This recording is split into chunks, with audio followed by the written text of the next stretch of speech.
From beyond the farthest reaches of our galaxy they come. Two brains pulsing with a strange energy. These space brains come to share their love of science fiction movies.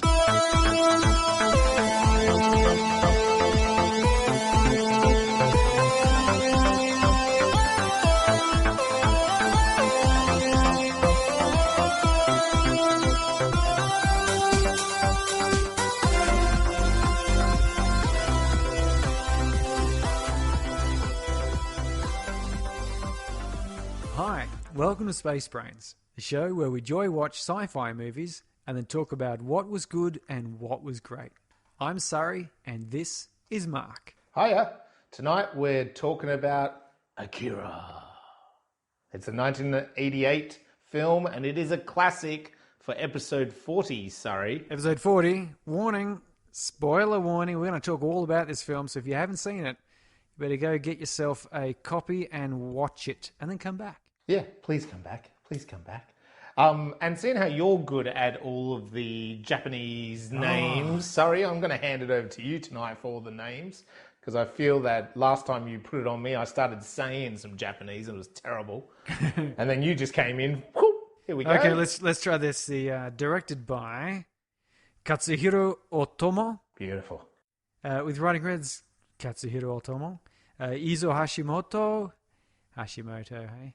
Katsuhiro Ôtomo, and so he had a big role because he did the manga. He did the whole lot. He wrote and directed, but he got another writer in there. And basically, Akira, it's a really simple premise, isn't it? Yeah, simple. Is it? I think it's simple. We have basically a teenage boy gets put into a military experiment. And from that becomes a super villain. Or is he a superhero? A super monster. Well, see, this is why it's... Because the plot is relatively straightforward, but the story and the background and the implications of it, as with many anime, is a little bit more philosophical. It's like deep, Gantz, this film. This is deep. Gantz Zero was one which is, again, quite simple.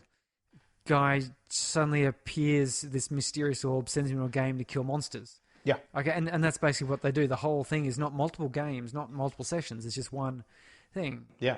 But when you start looking into, well, what are the illusions? What are they talking about? What's the social implications? What other bits and pieces? Yeah. So, and Akira is likewise, and there's a couple of bits and pieces like that. Now, although this is a classic, I was a complete virgin sitting down watching this film, but I believe, is this one of your favourite science fiction films? Or your favourite? What is the deal, sorry? It's one of them. It's quite a classic. I saw it back, and this probably helps, because I saw it back when I was a teenager in high school. It was released 1988.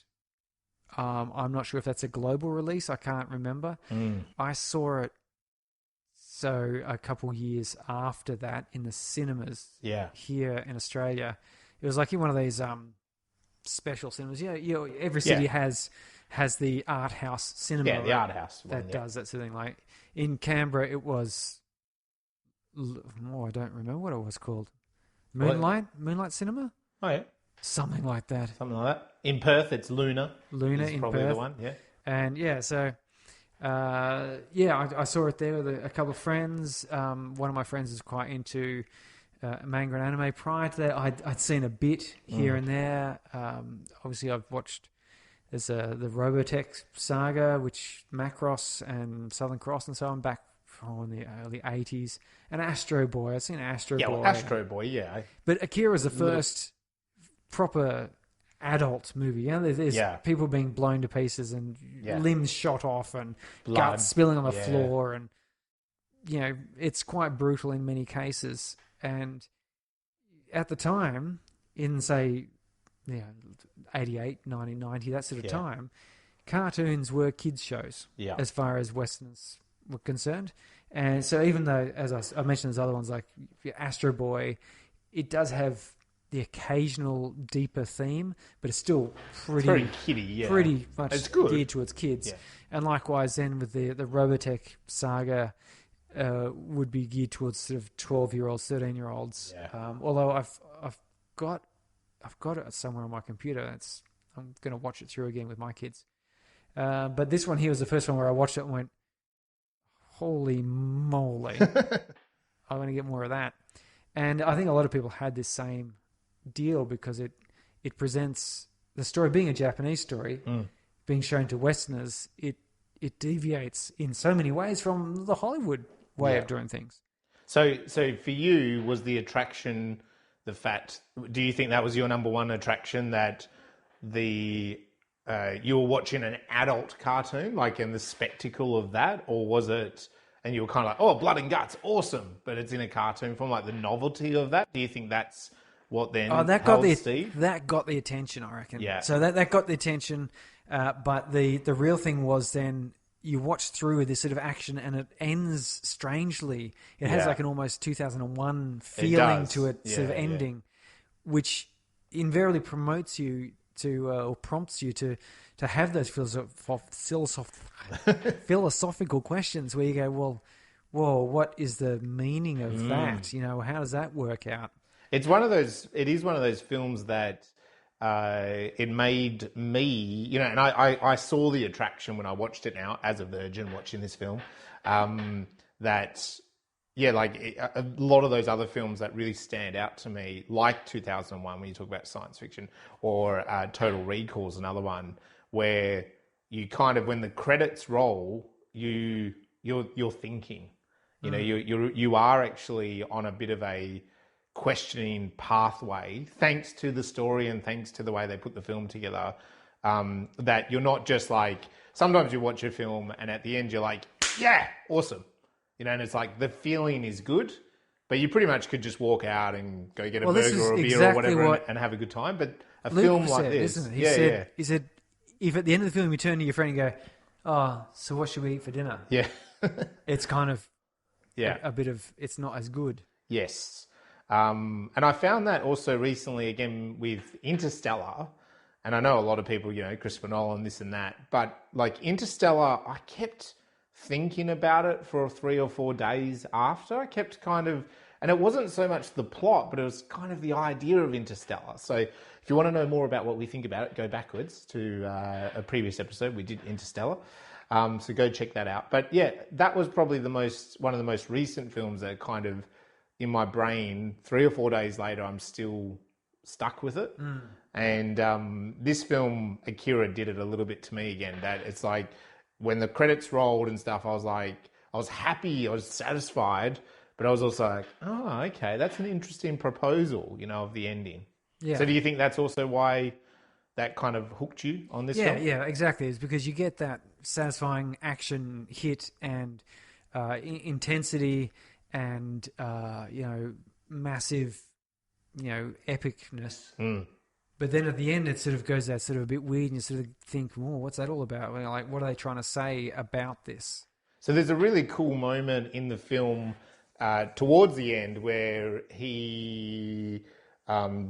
Tetsuo rips the fabric and kind of does a really fake Superman cape, because he's basically, is he as powerful as a superhero? Yes. Is he as powerful as a god? Maybe. But he rips this really, and it's red and it's blood red, and I'll come back to that later because there's definitely a symbol of blood red in this film.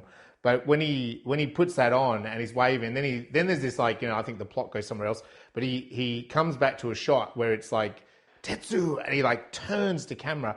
That shirt, that image was a T-shirt in the 90s, and I never really got it, I don't think. But it was a shirt that was sold where I went shopping, where band shirts were sold and movie shirts. A couple shots from this film. It's a cult image, isn't it, that shirt? And when I saw that, I'm like, that is, I don't know if I knew anyone personally that wore that shirt, but the circles of punk rock in Perth I used to hang around with and go to concerts and all of those kind of like more underground musical scene, that was a shirt that kind of was on the fringes of that community. Did you remember that as a T-shirt? I remember seeing it as a poster, and it's been used in music video clips. I can't tell you which one now, but I do remember seeing it. Yeah, so it's like a pop icon, isn't it? Or culture icon, or whatever they call it. Yeah, and I think that's because Akira did have quite a bit of an effect cult. when it hit the West, and it's just like,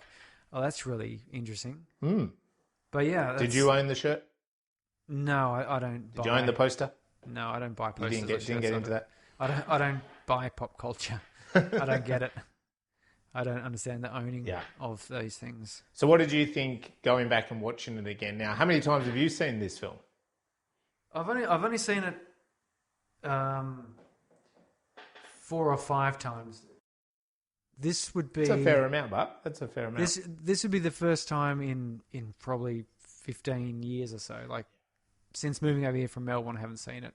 So I was curious, and I got an updated version of it. So I had the option between the 1988 original theatrical and then one which was remastered for Blu-ray. Right. So I assume they cleaned up some of the animation and so. Well, I didn't really notice that because I suppose I'm so used to now watching higher definition pictures. Yeah, that's right. But it had an alternate soundtrack. So they'd redubbed the voices. And it was very interesting because there's a lot of dialogue that I remember from watching it the first time, which wasn't in the second one. Okay. So in particular, there's the riot scene towards the start where Kay or Cade, I never quite picked up her name, but Kay is... I thought it was Cade. She's sort of walking through and there's like billowing smoke from the gas grenades that the cops are shooting off.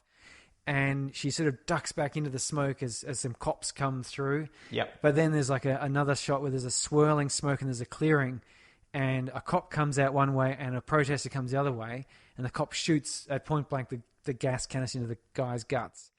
I'm pretty sure in the original one he says scum. He says scum and shoots, boom, and knocks him out. In this one it was silent. No speech, nothing. It was just this cop just turned, Terminator style, shot him, and it was a totally different effect. Yeah. Because in the first one there was that sort of anger of like, you're scum, shoot. And this one it was a more detached effect. I know there's a moment, because I think I just did a digital platform, YouTube actually. I just went through YouTube, paid YouTube for the film, and through Mad Men, I think it is, or something, which is distributed in Australia. $2.99. So if you need to go watch the film, pretty cheap, $2.99 to rent it for 2 days, Australian. So next to nothing really, cheaper than a cup of coffee, for a good couple of hours of entertainment. And but I'm pretty sure, I don't know if it's exactly that moment, but because you're just saying that, there's a moment where they do, like, when they shoot, and I think it's when they shoot that man that's protecting the boy, and one of them's, on the version I watched, one of them's like asshole, like to after they've just shot the guy dead, and the cops are walking away. There's a moment later, I think, when the other riots are going on, and they say, you guys are assholes, as they're like firing, the cops and the rioters are kind of fighting.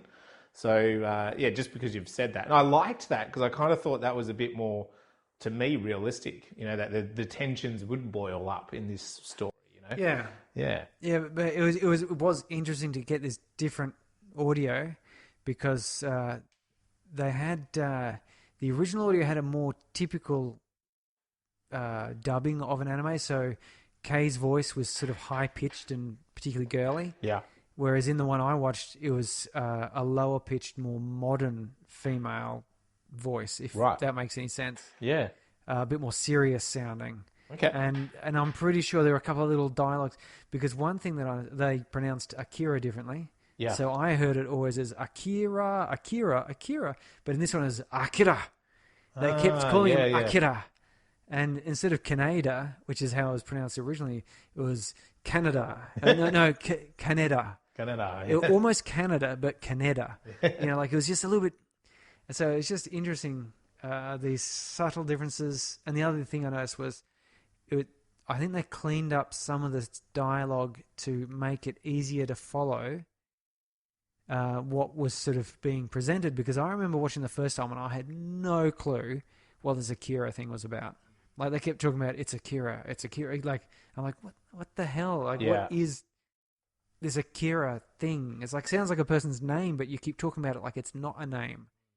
Whereas in the one I watched a couple nights ago, it was, I think they changed the dialogue slightly and gave, the way they referred to Akira, we've made it clearer that Akira was a person.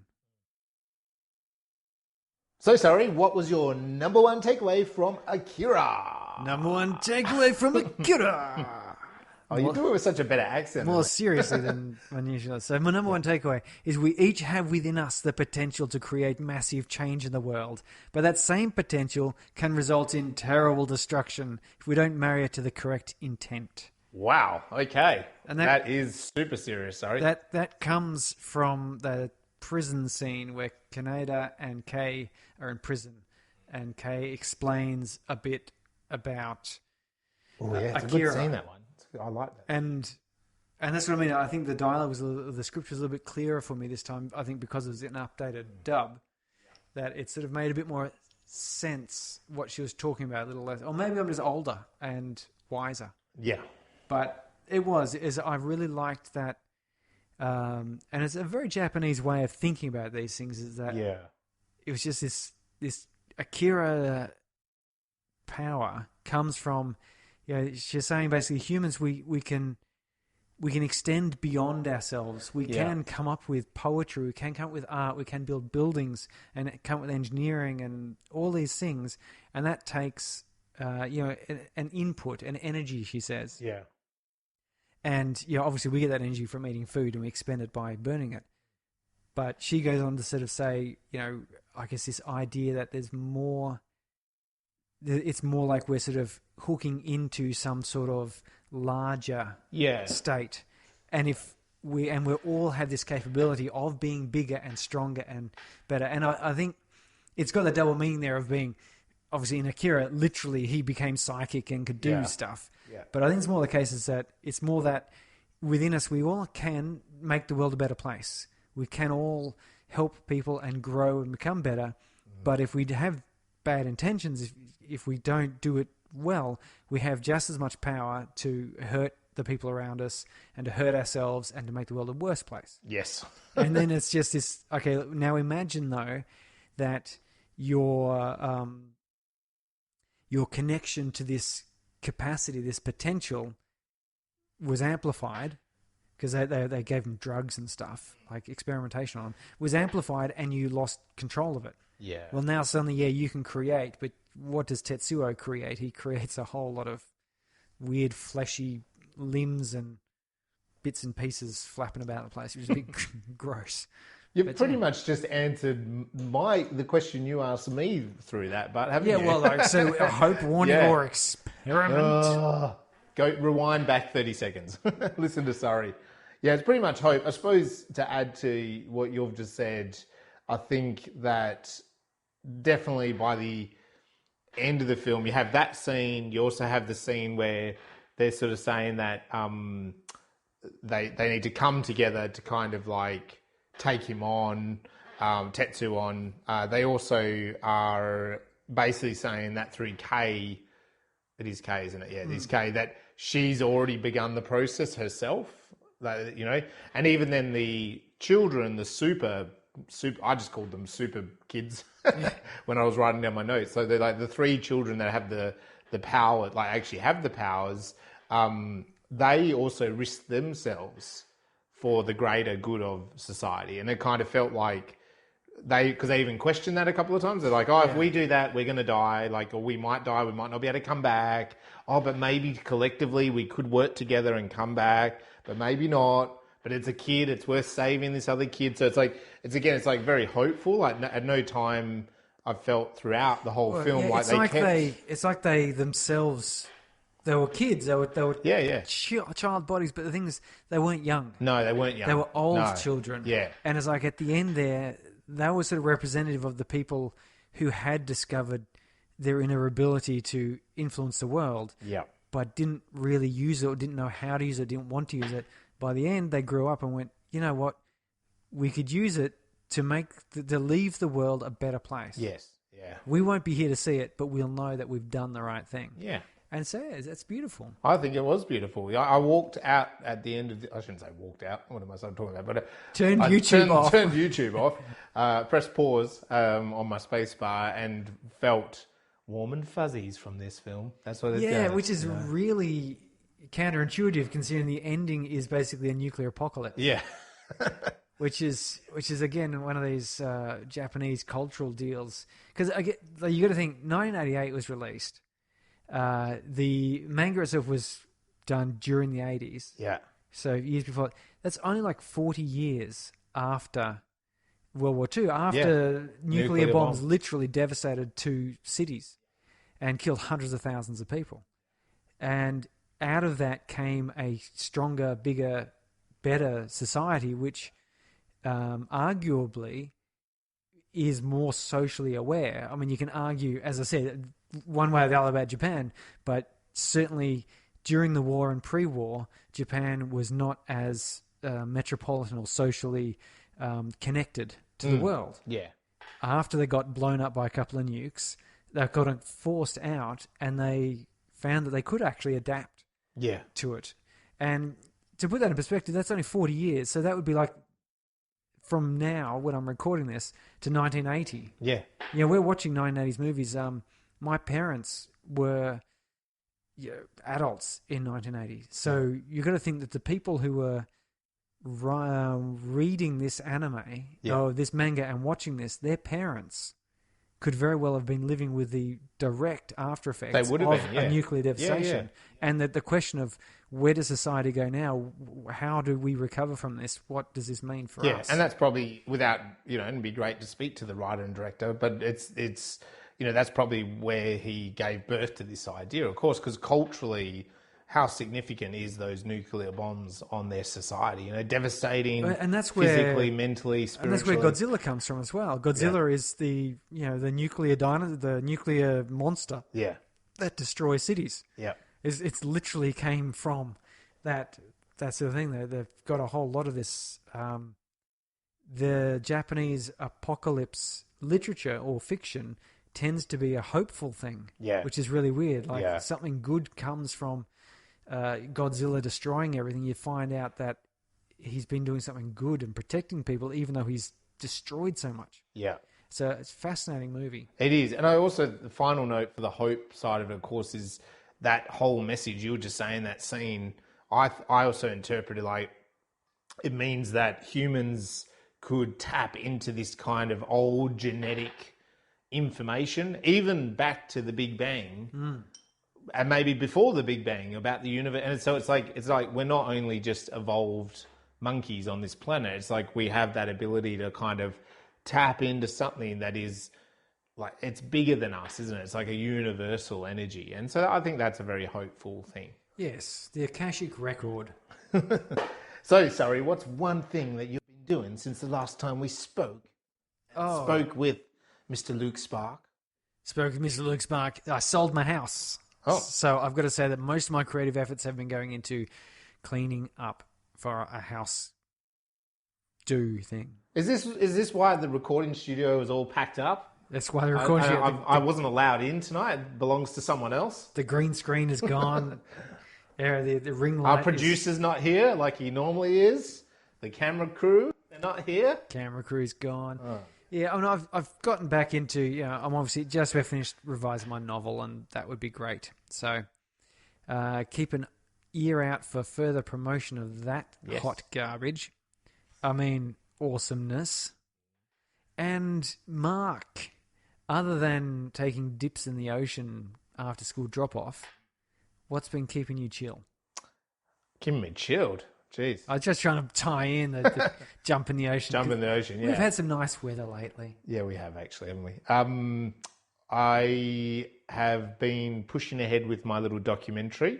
So the documentary, nothing science fiction related, but very Mandra related.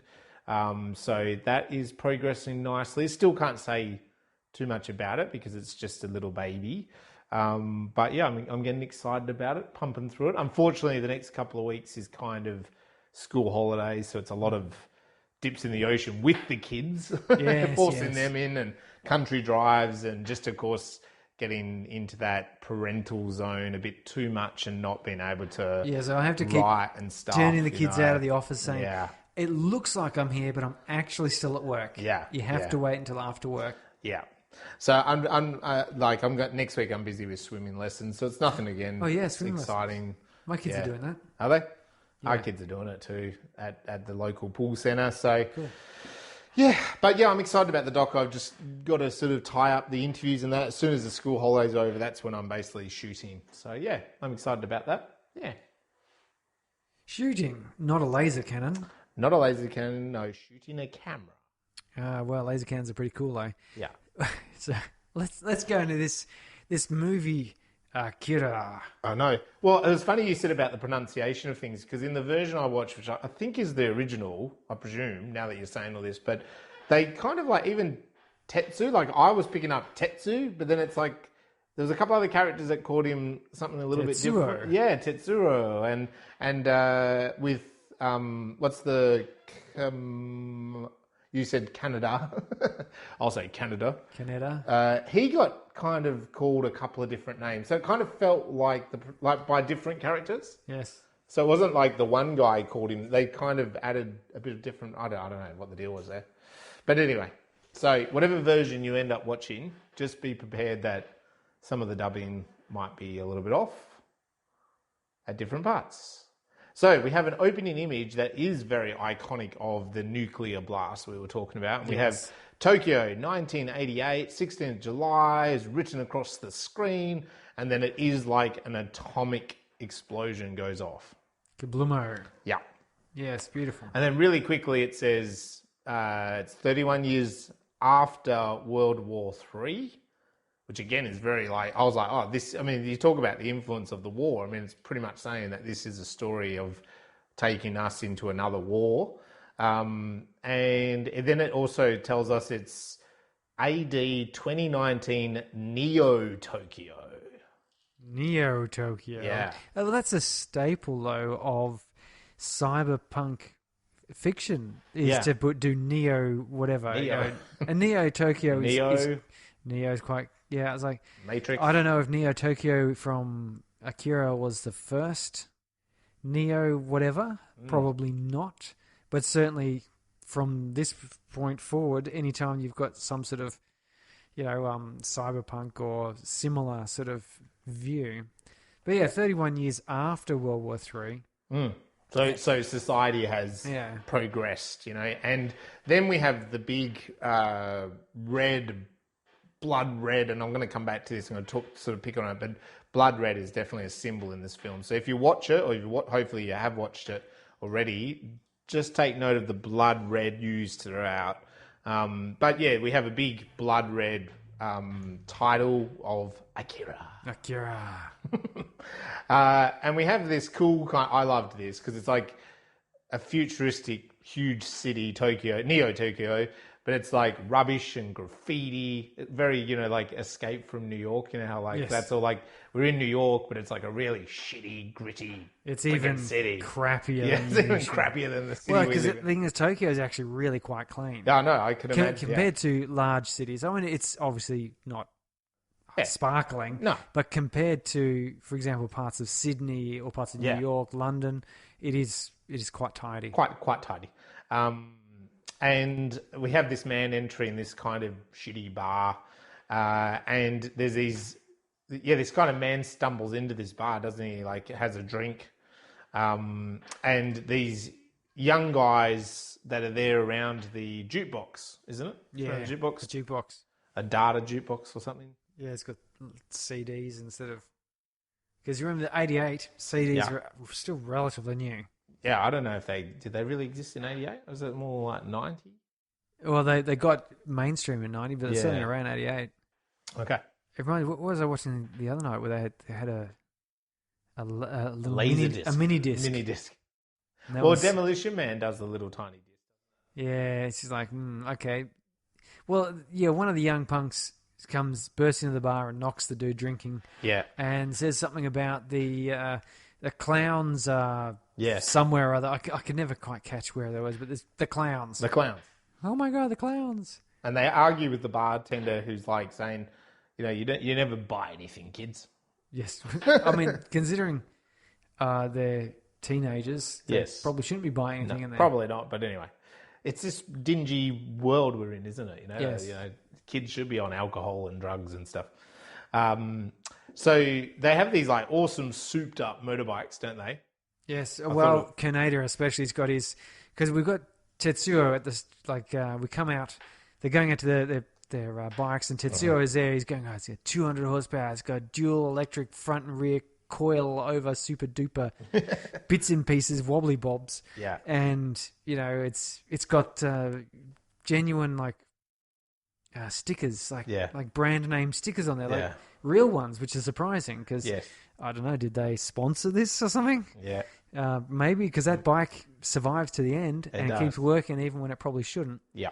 But Kaneda comes and boots him off, gets on, so you know that he's the top dog, and Tetsuo is a wannabe.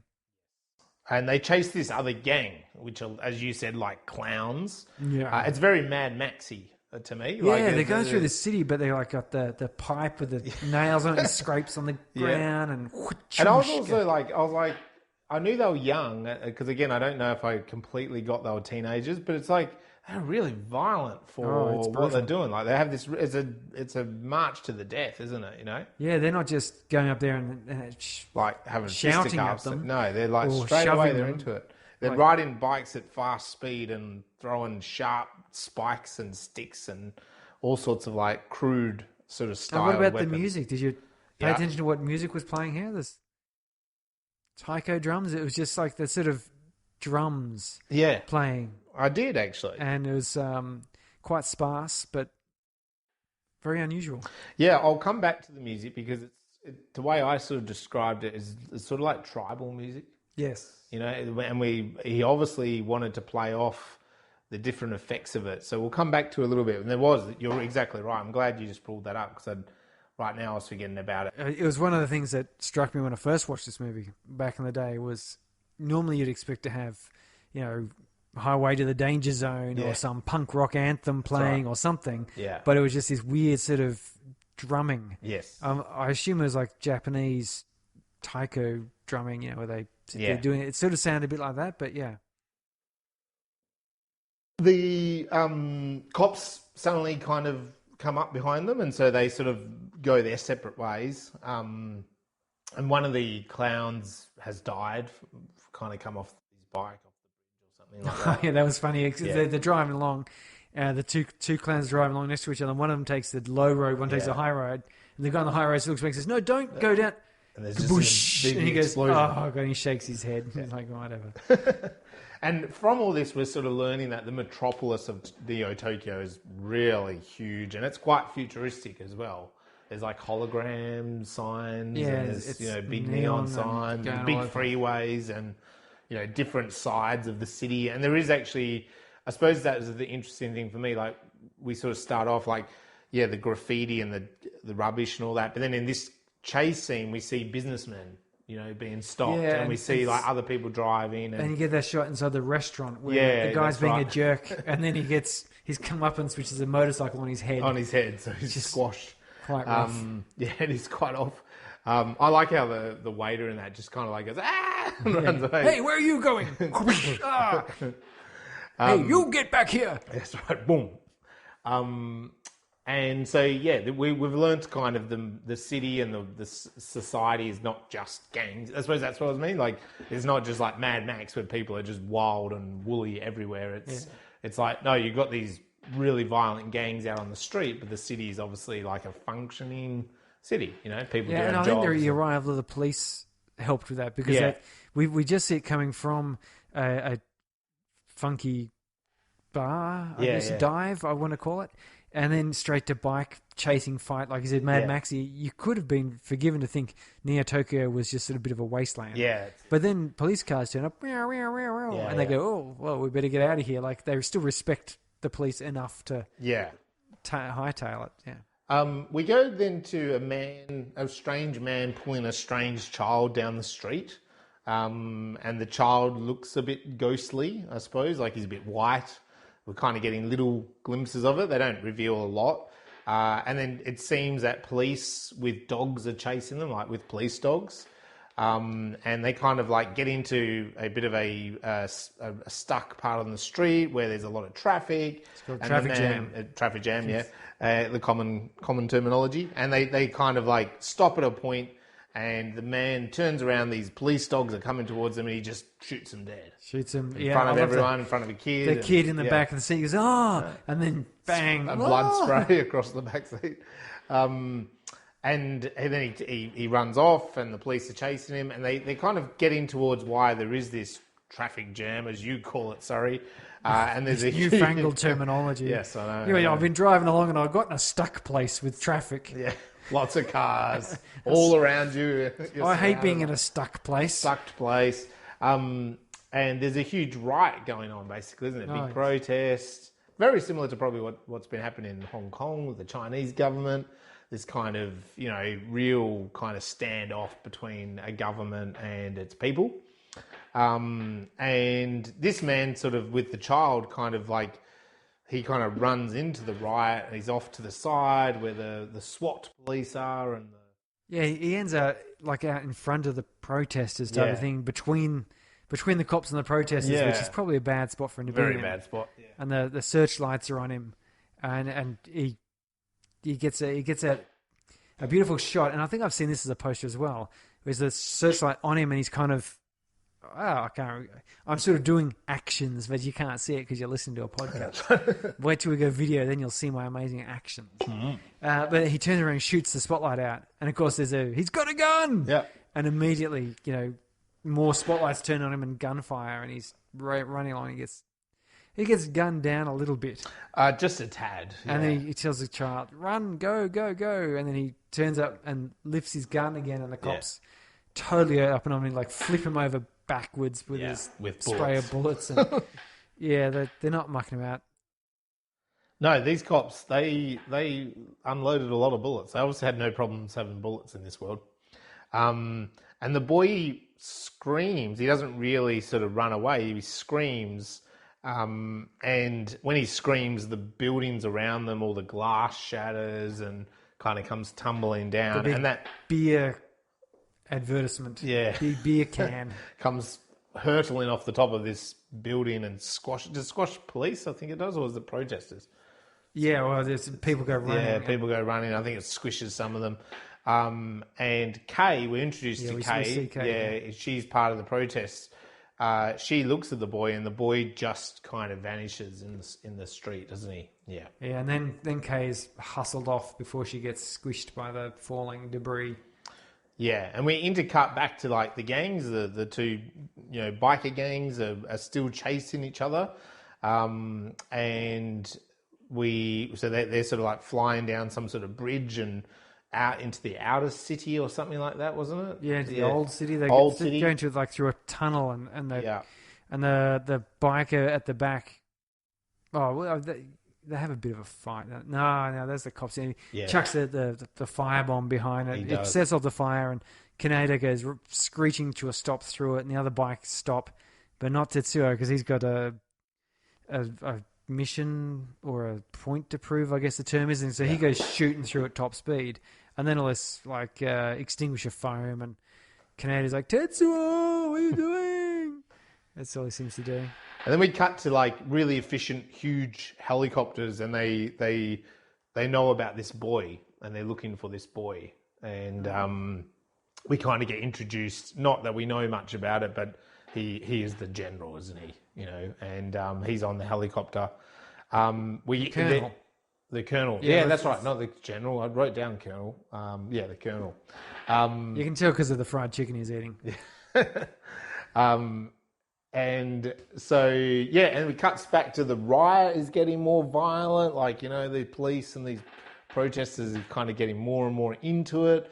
And then the bike chase ends with Tetsuo running into the kid. But instead of the kid being squished or annihilated, Tetsuo is the one that comes off second. Yeah, his bike explodes and Tetsuo's left lying on the ground going, hey, you were there. Oh. Yeah. And yeah, the kid has another bit of a freak out. But yeah, the rest of the bikers get turn up. And do they? Yeah, they turn up and they take Tetsuo. They see Tetsuo gets taken off and they all get arrested. Yeah, well, the helicopters kind of land with the colonel, and they kind of land and they say good land. They're like, kiss the ground, hands on the heads. And they sort of don't want to, but they're really put in their place by these military dudes. Yeah. And then we have this weird, like, I was just going, what the hell am I watching here? Sorry, because this other little kid in like a hover chair comes out and starts talking to the first kid. And they kind of like, you know, he's saying to him, it's time to go home, and he's like not wanting to, but I was like, what the? Because we just watched Gantz not that long ago and how we had that weird, you know, that the bad guy comes out and he multiplies and he's too fast to fight and stuff. I was like, oh, this is a bit like this, isn't it? Like is this hover kid, like, is he the really big bad person? That's what I was just kind of thinking at that time. It's going to be a little fat kid in a hover chair. That, in fact, is not a little fat kid in a hover chair. He's some big dinosaur or something, you know? He just turns into a larger fat kid in a hover chair made out of smaller fat kids in hover chairs. That's right, yeah. That's exactly right. And the colonel, who seems all tough and that, is not actually the colonel. And he takes the boy. He's kind of like, oh, it's enough of this, you know, get back on the helicopter, and they do. The teenagers are then in this army interrogation where they're kind of telling them the story, and they're also the army is abusing them, saying they're only teenagers, you know, your mum went to hospital, and you know, like they're telling them this kind of fake some story. sort of fib about they were rushing to try and get to the hospital where their mother was. How is she now? Oh, she got better. Yeah. So there's a cool sort of interrogation, and then they're kind of just going to let them go. And when they come out into the corridor, this is where a lot of the riot people are that have been arrested. It's a makeshift police station. I like it. It's actually a stadium or something. Yeah. And they've sort of got these cubicle walls put up everywhere. And there's... paper thin. There's people, and there are people being attacked and abused in these different places. And I think Kaneda sees Kay there again. He goes, oh, okay. Because he's a teenage boy. And the first girl he sees is what's interests him. Yep. But then, some dude comes busting out of one of the cubicles. Let's call them cubicles. One of the cubicles, and gets knocked down. Then he pulls a grenade out and chucks the pin to the side. And he holds the grenade up, and he goes, "Oh my God, it's got a grenade!" And everyone comes flying back. And he squints and he holds his eyes shut, and the fuse runs out. Yeah, it doesn't work. And nothing happens. They go, oh, I guess it was a dud. And then the cops jump on him and really clobber him down. Yeah, just start beating the living daylights out of him, don't they? And then as the cops, they've had their feel, they've got their toy that they're going to play with, this guy, which is kind of a bit wrong. And they just basically tell Kaneda, you and your punks, just piss off, we don't care about you. Okay. And he says, oh, but Kay's one of us. You know, she's one of us. You know, we don't want to leave our friend behind. Oh, I don't care. What do you care, old man? Old man, I'm 25. I'm not even married yet. He didn't look 25, but it's funny that he's I'm not even married yet. That's that's a sign of an age thing. Yeah. I wasn't married until I was 30 or something. So I suppose it works. It works, but it's an odd thing to say. It is. It's like, I'm not even married yet. And you're like, what? I don't know. Jesus, you become an old man when you're married? Is that the way it works? Okay. So they're kicked out, and we cut then to the colonel is now with this mad sort of looking scientist. Oh, yes. And he's the one kind of in charge, it seems to be, of this weird military lab. And they've got Tetsuo on it's a long bed and these electronic circular things. It's like a fancy pants MRI. Yeah, real fancy. Which is believable because we're in some sort of false future. 31 years in the future from 1988, which we put it last year. That's right. Well, there you go. So we've got one of these, don't we, at our local hospital? Not here in Mahandra. Oh my God, we barely have beds. I don't think we even have a CGI. No, not CGI.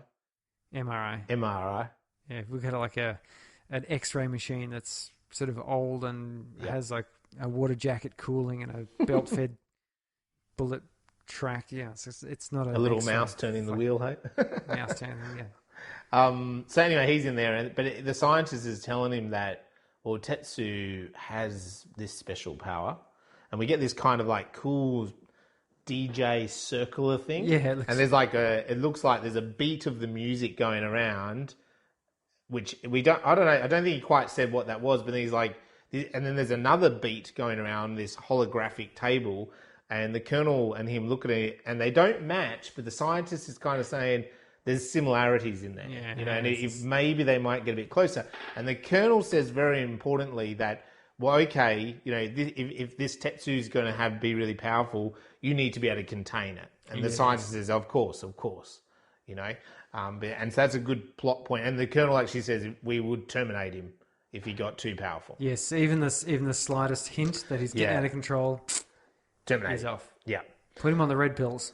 And this is where it's obviously the next day or something, and we cut to the gang, who have been a real tough, violent gang, are back at this high school, and this principal is just whacking the shit out of them. He's giving them an earful. She says, because you're under 15, I think he says in that. Yeah. I'm going, they're 14-year-olds? Are you kidding me? How violent are they? They look a bit older than 14. Yeah. But anyway, and he says, you're lucky you're not going to get into prison or whatever, but if you get 50 more demerit points, you go to a real court. Yeah, this is your last stop. If you can't make it here, you're finished. But he gives them all good It's the end of the row, and then he says, and what you really need is discipline. And he goes, whack, discipline. He's like, punches it and a spurt of blood flies. He's like, knocks them all on the ground. Yeah. And it's just, what the hell is that guy doing? They all walk out, and they're all like still abusing him from down the corridor, which is quite funny. And this is where we find out that a couple of them have girlfriends. And then one girl is really upset because Tetsu's not back. Yeah. And, they tell her that, well, he was taken off to hospital. We actually don't know which hospital. And, we just did the best we can. And this is really cool because it then cuts to some flashes of, really close up of Tetsu's eyes running, I think, and then maybe footsteps running down a very long corridor, and then a nurse knocking on a door. Like there's a really cool little montage there of him that he escapes from the military hospital. And so, and the nurse alerts everyone that he's gone, and he gets to his girlfriend and says, "Oh, we'll steal this bike." Is it? He takes Kaneda's bike. Yeah, he does. Yeah, the red one. Yeah, that's right. Because he was on it. He's going, I'm sure I can ride it. That's right. Yeah, and he takes off, and then the clown gang sees him come up to their headquarters, of course. And so they give chase, and he kind of.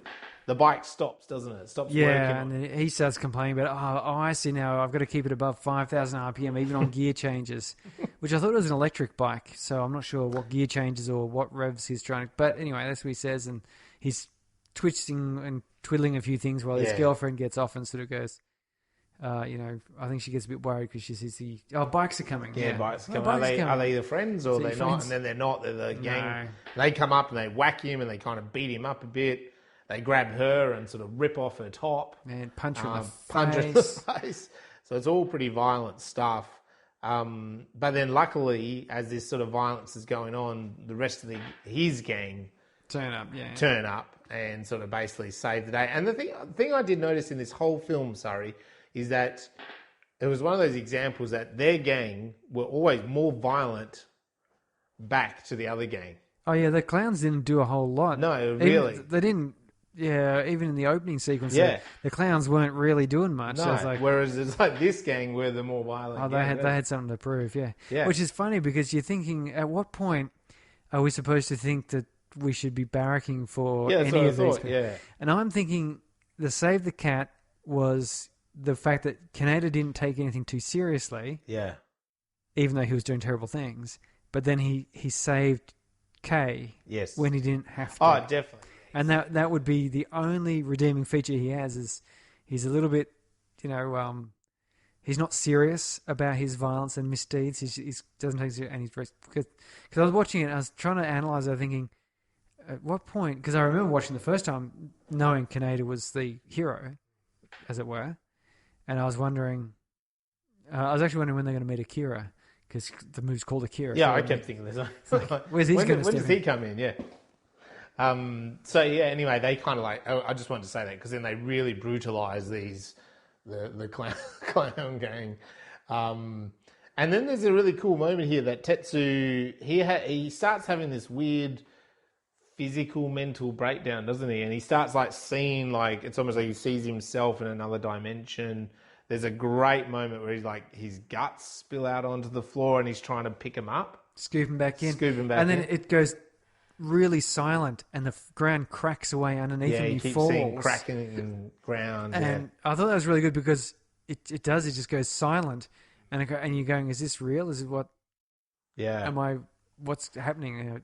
Because there was no sound, it was taken out. Yeah. Yeah, but then we're luckily, just when we're wondering, because my wife had never seen this, so I'm getting her reactions when the guts falling around, and she goes, "Oh my god, what?" And then we do see it from the rest of the people's perspective. Yeah. And he's just on the ground there, miming, hallucinating. Yeah. And so, okay, it's great watching some of these shows with my wife because it's like I've seen this several times, like I know it, and my wife has never seen it, so I get to get those little responses to find out what points different emotions or thoughts. I don't know who would not react to those guts falling because it was very graphic, and then just the fact that he's like scooping them back in. Like, it's like, you can't put them back in, man. You can't put them back in. How are you going to put them back in? They've been on the sidewalk. You know? It's like a sleeping bag. When it comes out of that container, it never goes back in the right way. And the army then rock up and basically take him away again. So then they're sort of... Have they lost their bikes or something? They're hanging out at the shops and there's another terrorist attack. Yeah, I think it's just later that day. That evening. And the girlfriends have all had enough of them, so they're kind of all... They take off. And there's then another terrorist attack suddenly, like from the rioters. And there's a plume of smoke. Yeah, bam, going on. Explosions. The military come out and there's shooting going on.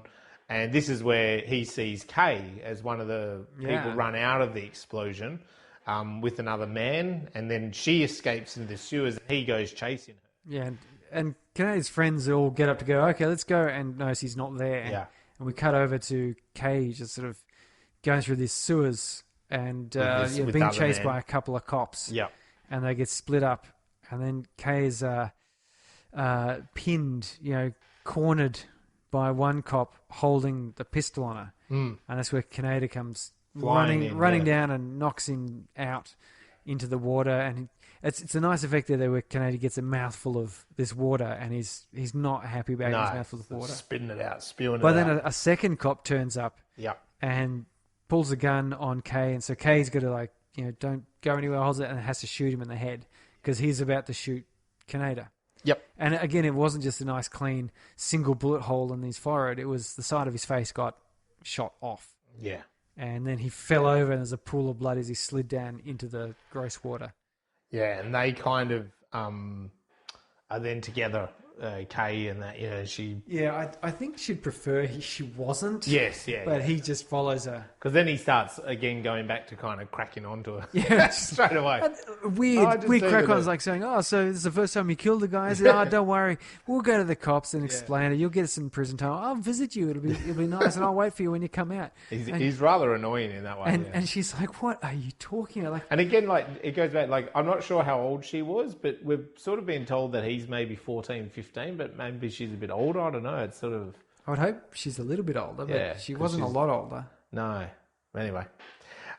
We cut then to Tetsuo, and he's having these weird childhood memories, isn't he, of this school. And I think it's implying that it's the other children, isn't it? Yeah, it's hard to tell whether... It was his...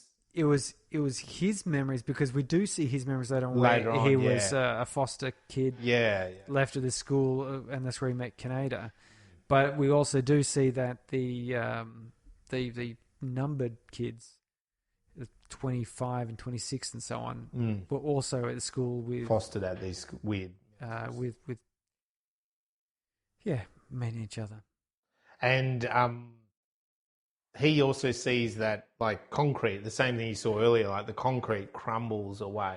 Yeah, So it's following like this the metaphor. shadow. Yeah, from this shadow. I saw he's standing there and there's like his shadow stretching out on the concrete, and the crumbles are only inside of the outline of his shadow, which is an interesting way of doing it. And so the scientists now visit this strange Supergirl. Yeah, she's in this weird sort like of bed thing. Greeny blue skin. Yeah, and it's a weird, like it's a baby bed, but she's not a baby. Yeah. And it's larger than a baby bed. I sort of was thinking that's a bit weird. And she's weak and frail. She seems like a frail little old lady, really, but she's a physically younger woman, a younger girl. And she tells them that she's seen that the city will crumble and then they will meet Akira again. Yes. And the Is this where they said Akira started World War III? Or was that that's later? No, I think that's later. Visiting the cryogenic bits, yeah. And she also says that Tetsuo needs to be looked after, like he needs help. Yes. Yeah. He's like, the Colonel says I've got to take this to the council and we've got to let them know whether we should go to Akira. And this is where we sort of have this, we have a bit of a cross-timing thing going on, don't we? That we see a previous conversation that the Colonel and the scientists had.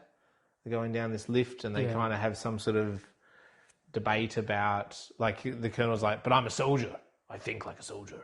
Yeah. Like, they kind of and this comes up later in the film as well. That because I guess he's saying he doesn't care what the implications or what the political situation, whatever. No. He has a job to do and he's going to do that job. Save the people, I guess. Doesn't keep the people safe. He's asked if he believes in Akira. Yeah. Because while they were at the the shops there with their girlfriends, there was that sort of religious group. That's right. Who were chanting and they're like great big paintbrush with red characters. Yeah. Not sure what's writing there. Assuming it says Akira. Yeah. And there's that dude with his beads and a big hairdo. Yeah. Chanting and ranting around about stuff. So there's like Akira is like a god. Like a god, yeah. Yes. And so it makes sense then in this when he's asking, do you believe in Akira? He says, I don't have to believe. It's I think like a soldier. I do what needs to be done. Yes. Yeah. Yeah, I liked that. And they go into this room where it's freezing conditions and they check. There's a huge array of security procedures that they check. And we get seen to this room 28, which is bizarre, isn't it? Because there's a door that says room 28. It's obviously sort of electronically locked, but then surrounding it is sort of growth and... There's all the cables and cryogenic pipes and frost and... It seems like maybe originally it was like a clean, crisp wall to a room, but then now it's like... I wondered if it was actually... Because room 28, I wondered if it was actually transplanted from another building. Yeah. And then brought here and like encased. Encased, yeah. And then encased and plugged. Yeah. To really be sure that it stays the way it is. Yeah. Again, I was thinking, who's going to be inside this? Akira. So this. Yeah. And the Kay and the meet, comes back with Kaneda, and they meet up with the other male terrorists.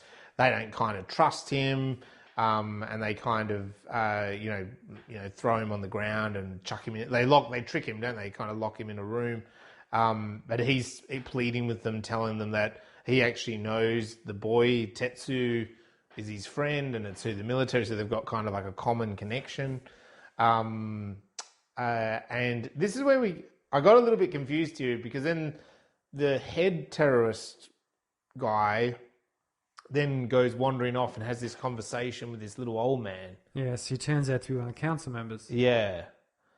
And so it's like he's saying, the little old man says that it's not up to us to change, which is kind of probably a bit metaphoric, isn't it, to the theme? Because he says something like, it's not up to us to actually change society, but we will help unlock it. Yes. So it's like our terrorism activities are not actually going to be the thing that changes it, but will help people see the light. But that is, interestingly enough, exactly what these things are, because if you have a look at, let me see, so let's talk about something not so controversial because it's a little bit further on the past. Let's look at the Occupy Wall Street. Yeah. That was started by I can't remember what it was started by, but the original protest unlocked a whole bunch of movements, which still have some repercussions now. Typically enough, but people have short memories and they've forgotten all about it and have forgotten the fact that there is this 1% of the population which own like 60% of all the wealth in the world. Yeah. And I'm not part of that 1%, so that's why I'm annoyed by it.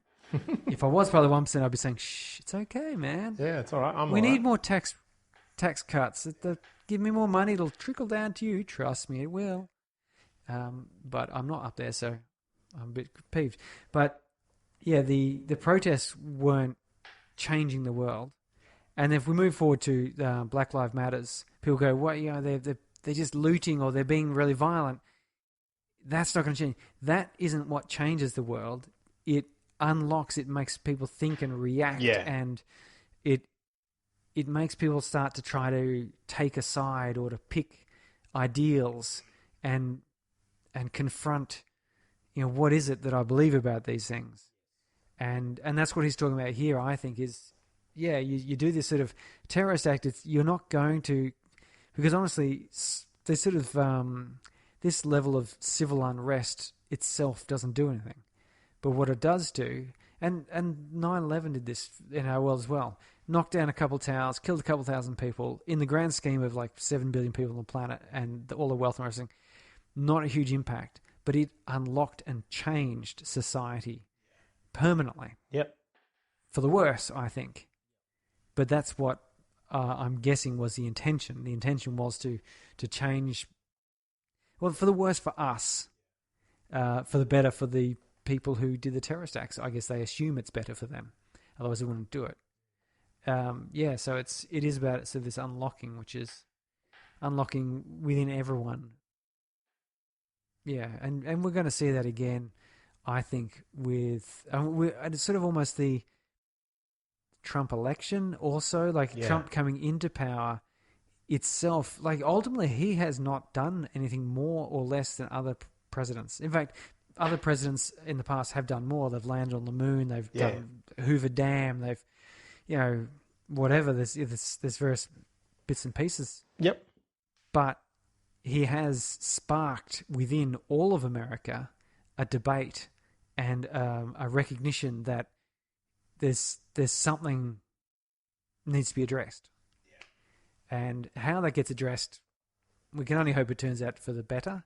Yep. But it could get worse before it gets better. Of course. We're hoping that we have seen the worst of it and America will come out of this with this realization and a greater social understanding that thoughts and deeds matter.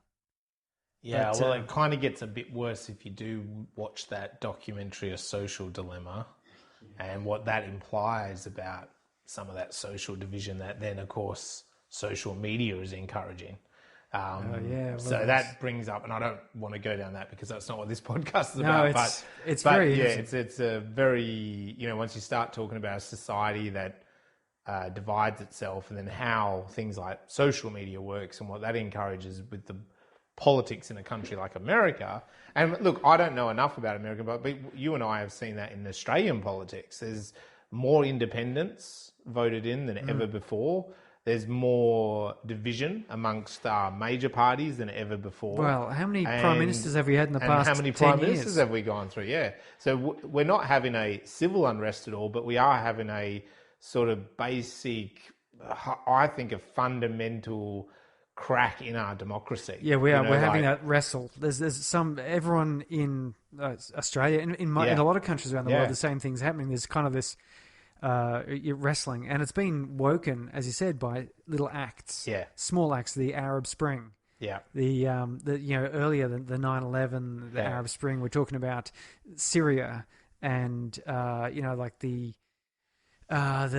bomb in France, and these other sort of bits and pieces are just kind of, and then electing in here in Australia, we've elected in, as you said, more divisive politics, and that it's revealing and reflecting our own turmoil. We're not sure what direction we're supposed to go in. I would suggest Star Trek. Yes. and not Mad Max. Yeah, that would be a better option. If I'm picking, I'm preparing for Mad Max. Star Trek, not Akira. Let's Yeah. do that. So they have this discussion in the council. They're yelling at each other. They're good council, isn't it? They're all yelling abuse at each other. They're not really listening. Complaining about money. There's one guy like falling asleep. Yeah, I like There's like really passionate people. Yeah, my wife, she said that's you at work, and I said yes, I have fallen asleep at work before. Nobody I work with. Actually, nobody I work with would be surprised. And there's kind of a good debate here, isn't it? Because like the colonel's saying we need more money for military protection, and like one of the councils like we've given you like 30 years of like military's kind of probably, which happens, isn't it? They've come out of this war, and it's like, well, we have to put money into like protection and making sure that we're advanced and we're better than whoever the enemy was and all that sort of stuff. And yet then it kind of gets to a point where it's like, we've done that for 30 years. Are we not kind of, can we focus on something else? Yeah, like so I it's want actually to do a pretty social welfare. Yeah. The old guy's like, none of this would be happening if we just gave everyone fair pay. It's like, yeah, that's a good point. But then no one really listens to him. They just debate the military budget. So that was kind of a good, and then they're going to actually look into the army. Yeah, they're going to do an inquiry. Yes. How much more money do you need? Yes. And then Tetsuo, so he's in the military hospital in bed, and he's kind of thrashing himself around, and he pulls a glass. He has a drink of a glass, and he like throws it, and he's got a teddy bear, and he like throws that against the wall, and his glass kind of falls onto the ground next to the teddy bear. Yes. So a bit of a strange scene. And then we have the terrorists have got their plan with Kaneda to break into the army base. They're going to go in undercover as like a maintenance team. Yeah. And they're going to get in and kind of, they're actually only going to find out information. They're not going to like damage and they have to do it now because they've got these passes which are only good for a week. Yeah. Yep. And then Tetsuo in his room kind of has a moment where the teddy then kind of converts into this awesome, gets really. great... I remember watching this the first time, going, "What the hell is happening? Is this real? Is this fake?" Again, like the guts, and something.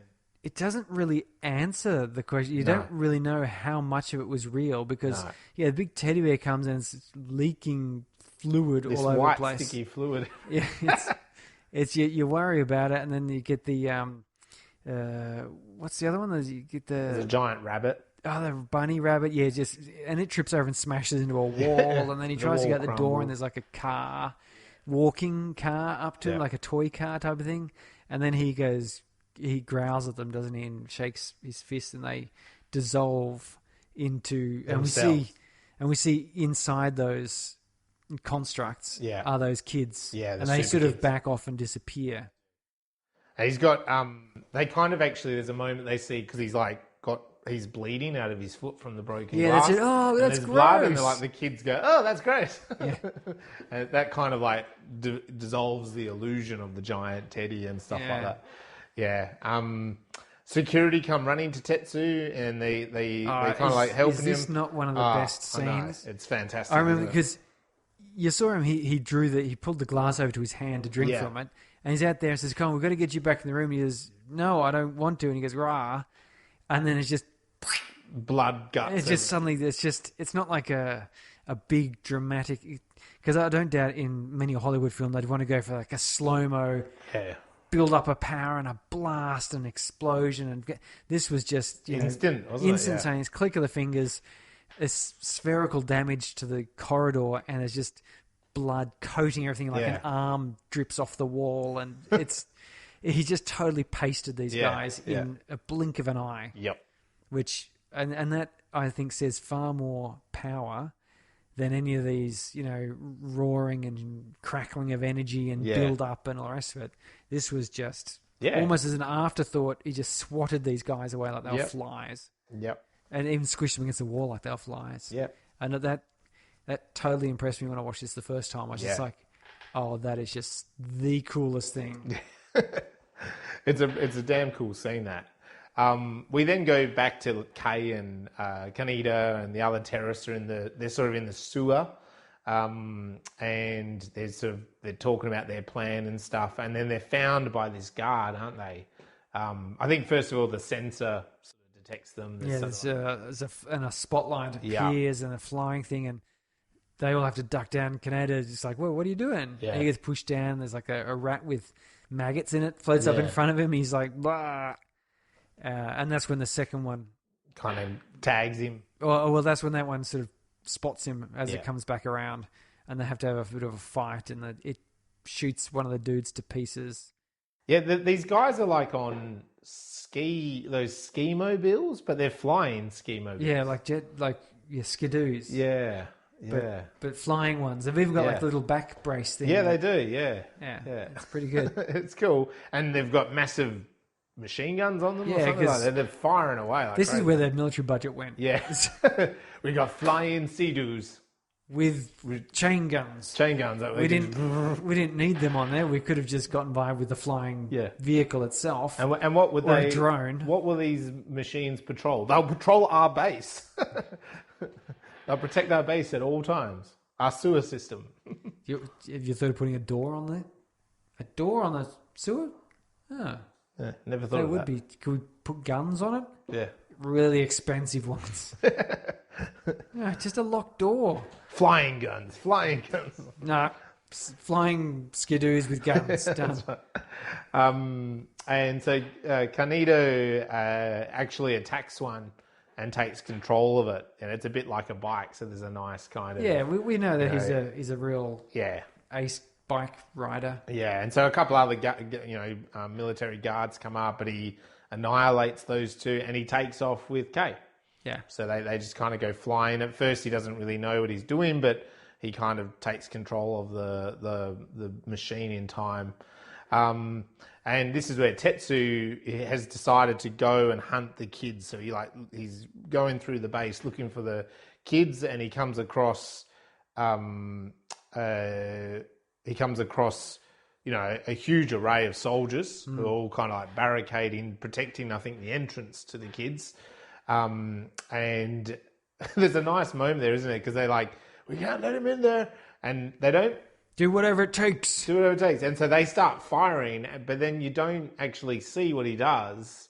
You just then see him walking over. They're all lying there dead and bloodied and crumbled. Yeah, crumbled again. And it's a huge amount of soldiers. So at this point, it's kind of like, well, how do you stop him? No, you can't, because one of them shot a grenade or something at his head and just stopped right in front of him, just kind of evaporated. Blew up and did nothing. And so then he goes into the super kids' room, and they kind of have a standoff. He tries to attack. They try to attack him as the big bunny and the teddy bear thing, but he actually attacks them back, and they're kids, so they're kind of like they don't like that. They don't like being hurt or anything. Yeah, and they sort of say, we've got to help you and help you control this. You're not going to be able to control it. He says, I can control it. Yeah. Because, he's really pissed off that Kaneda keeps telling him he can't control stuff, he can't do anything. Yeah. And then the colonel and scientist rock up. Yep. And it's more soldiers, and the soldiers sort of get blasted to the side, and the colonel tells them off. Yeah, and he says, Colonel sort of says, we'll help you, Tetsuo, we're here to help you. But he says he wants Akira. Yes, I want Akira. I want Akira. I want to talk to Akira. And then, he reads the minds of the kids and finds out is at the Olympic stadium that's coming. Because that's one of the things the council was complaining about, was the Olympic Games would be in a couple of years' time. Yeah. Which was interesting because 2020 was supposed to be Tokyo. Tokyo, yeah. But not anymore. Yeah, and so he finds out that information, and he and Kaneda rocks up. And this is where he sort of like they have that debate. He says, I don't need to follow you anymore. I'm more powerful now, and sort of laughs him off. And Kaneda says, I came here to save you. And he goes, well, I don't want to be saved. Yeah, I don't need to be rescued by you anymore. Maybe I'll rescue you sometime. And he says, I'm the hero now. And he actually flies out of the building. Yes. So I can do this now? I can do this now. Awesome. Yeah. And super kids tell the colonel he's going to Akira. So the colonel orders that we should go to the Olympic Village. We're going to be going. We need backup. To take them on. We're going to be doing this. And as they're then exiting, he's informed that he's to be arrested by the stripped council. of rank and powers and arrested immediately. And so then he does the standoff, shoots a couple of the guards, or orders one of them to be shot. Yes. And then he says to all of them a big speech about, look, we could fight each other and waste a whole lot of time and bullets and death when we could just all be on the same team. Yeah, and I guess he just basically says, the council's dissolved. Yep. So he does the good old, African warlord sort of way of doing it, isn't it? It's like Mugabe. It's like the democracy's not working. All right, we're going back to a state of emergency, and I'm the head colonel. That was Zimbabwe. Mugabe, isn't it? He was he was the head the military. Civil War hero, as it were. And then he said, he set up a temporary rulership, and then there'll be elections. And he said, "No, stuff elections. I'm going to win I'm anyway." just the lead. Well, okay. And then when you've got the soldiers behind you, you're all good. And then Tetsu is then back at that bar from the start. And the barman, he orders the pills, which I'm not too sure what the pills were. Capsules. I need some capsules. I need some capsules. Capsules. Dude, look at me. I need some capsules. And then the barman sneakily is like, well, the world's a bit shit out there. The price has gone up, buddy. And we don't even then see what happens, but Tetsu's not happy about that. A couple of other gang members turn up to the bar, and it's trashed. And they're talking, they come in, they find it's broken. They go, the bartender's dead, oh my God. And Tetsuo says, oh, howdy doody boys. And they go, oh, Tetsuo, what's going on here? The bartender's dead. And then after a bit of an exchange, they say, you killed him, didn't you? And there's a line here, isn't there, that's like, oh, we've lost Tetsuo. Oh yeah, you're not the same. What does he say? He says, is it really you, Tetsuo, or is it someone else here? Because, I suppose Tetsuo's been having some difficulties. Yes. Keeping his identity in place. And then Tetsuo like smashes them and kills one of them, and the other guy gets away. Escapes. As we find out later, the shorter one with the little 80s necktie and suit on for some reason. And then this is that scene you were talking about earlier, that Kei and Kaneda are, they're in prison at the military, and she talks about that, well, evolution has these little blip moments, and the little blip moments of advancement, in society or the way the universe works. And, humans can build a house, but when you go back in evolution, of course, like, we came out of the ocean, or we were amoeba, we couldn't build a house then. But the modern us as humans now can maybe think back to those evolutionary steps, and then therefore we have the ability to bring all that information through us now in the one moment in time. That was what I picked up. Yeah, Tetsuo is not an amoeba. Tetsuo. So you're saying that Tetsuo is an amoeba? Yeah. And she says, amoebas don't build a house or bridges or create art. Yeah. They eat everything in their path. Yes. And it's like, and it's a bit of a there's a bit of a jump here. Yes. And I think this must be a Japanese thing, because you wouldn't have left such a big jump from just talking about this evolutionary power to amoebas eat everything in their path, and then Kaneda's like, oh, so Tetsuo is going to just expand and destroy everything. Yes. It's like, well, that's a bit of a jump. Like, but yeah, that is what is happening. Yeah. It's nice though that it does fast forward things a bit. We cut out all the debate and we just get stuck into it. Yeah, and I guess like the thing is, it's kind of up in the States, isn't it? Because it's saying, well, yeah, he's now at this point where he might just destroy everything. Yeah, it's all about your intentions here, isn't it? And his intentions are to get out from everyone's control.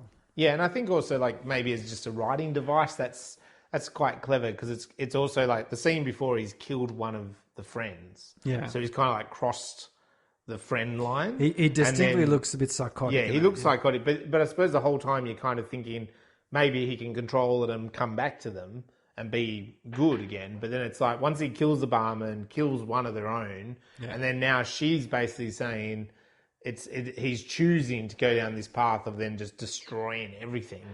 There's maybe no going back. You know? Yeah.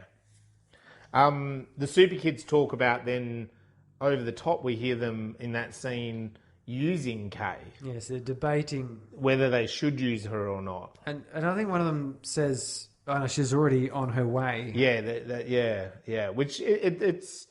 I've followed that, but I was like, oh, this is interesting. So they kind of Anyway, Colonel, tanks, helicopters, all the soldiers arrive.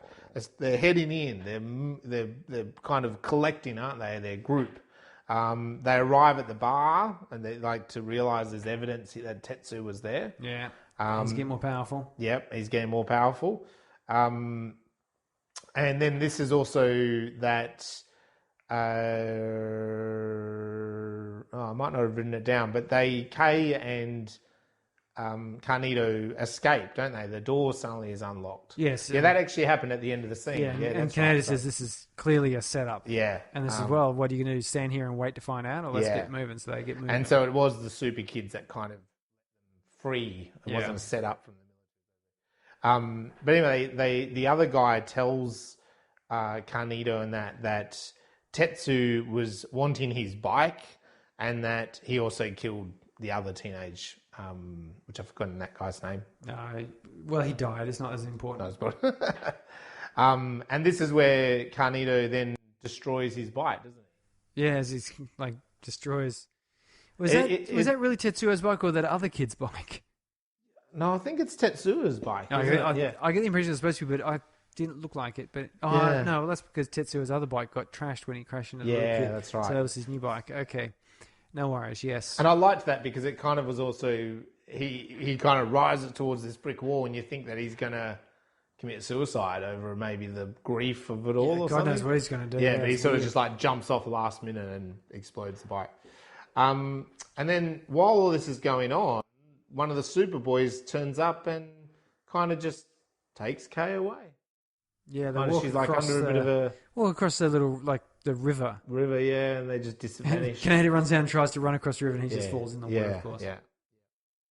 And then this is where the Supergirl says that everyone has the power within them, but it's how you use it. Yeah. And again, a couple of these moments here and these scenes, we're just getting the voiceover. We're not really getting. It's not a very clear. It's not like one of them is talking to them. It's just a weird childlike voiceover. Childlike voiceover. His name was Mr. Nazul. I wrote that down. The head of the terrorism, right? This is where then we kind of.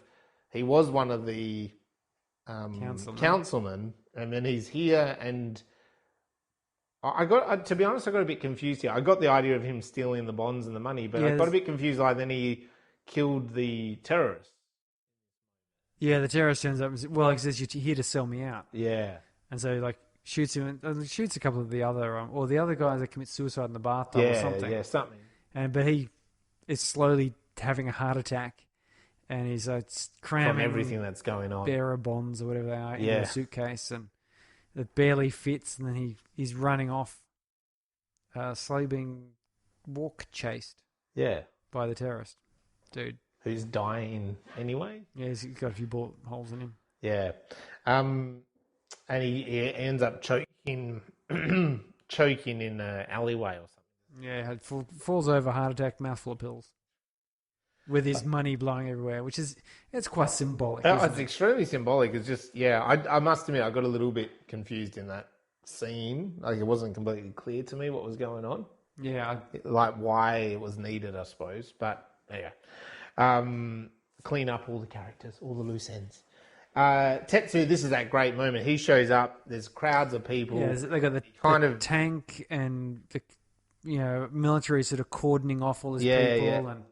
And the crowd are sort of like going, what's going on here? Who is that? Is it Akira? And the tank fires at him, and he just stops the bomb. Yeah, the bullet stops and it explodes and knocks a bit of the ground out. Yeah. And then that's where he grabs the cape and he puts it around. And then what does he do to the tank? He kind of crumples it in, yeah.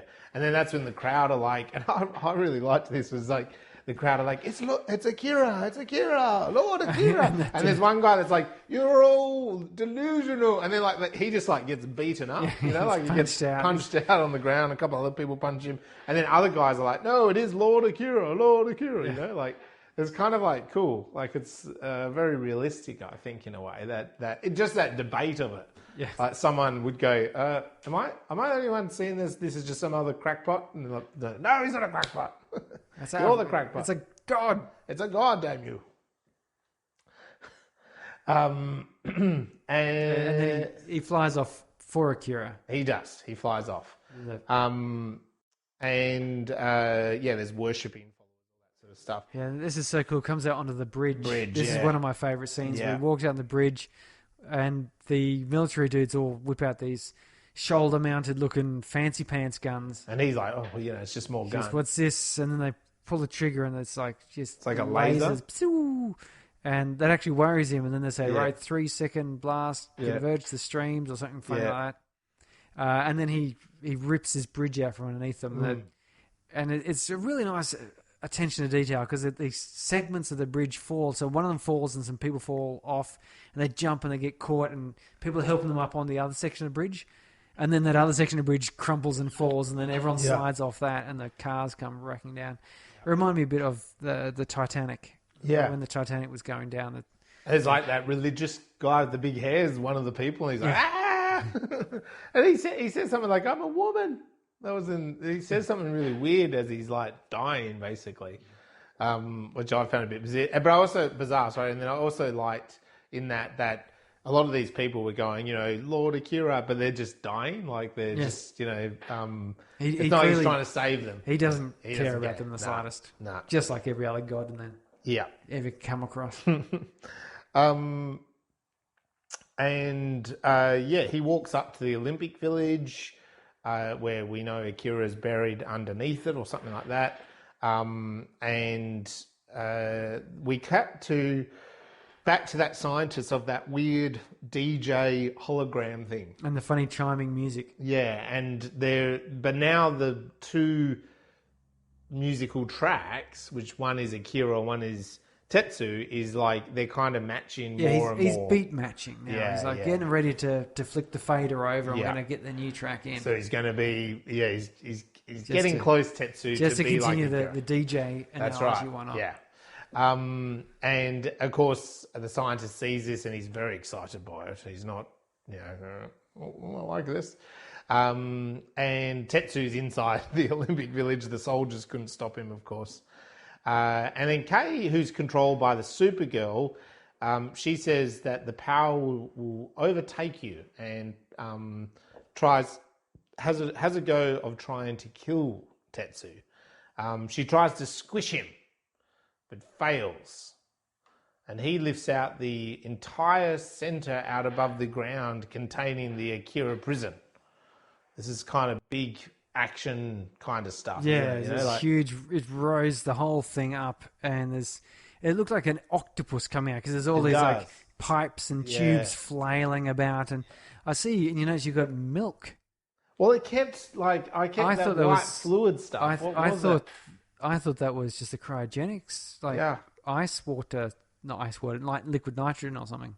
I was confused from early in the film and with the kids and stuff, because he kept having that white, milky fluid stuff. And like we said, when it was the teddy bear and stuff, it was the white. Yeah, he makes a comment, it's milk. Yeah.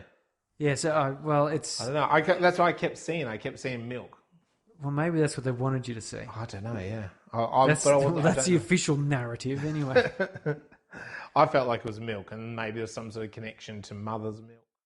Yeah, it's definitely this childhood throwback deal because and that was the whole kid with those superpower kids. Yeah, as I think we went over briefly at the start there, where they're old, they're 31 plus, but they're children.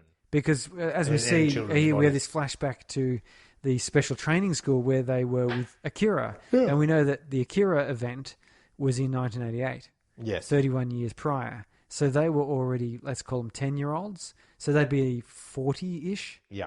But they looked like little kids and spoke like little kids, and they acted a bit like old little kids. Yeah. You know, they tried to be tough, but they just couldn't pull it off because they're still like grossed out by that. And they're still connected to milk. You know, there's mother's milk, as you said. So there is kind of that whole symbology there, which is very interesting.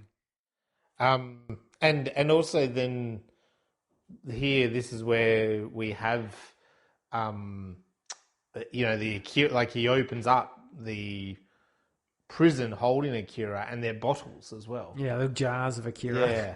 It's like a brain stem and well, we do hear then also the scientists say, we dissected him and went over every single one of his organs and, and studied him. Yeah, that's what the colonel. That's what the colonel tells him. He says, they did every single test to him, and then they cut him up, and he was dead. But they kept bits and froze them for future scientists and possibly to still do more tests on him.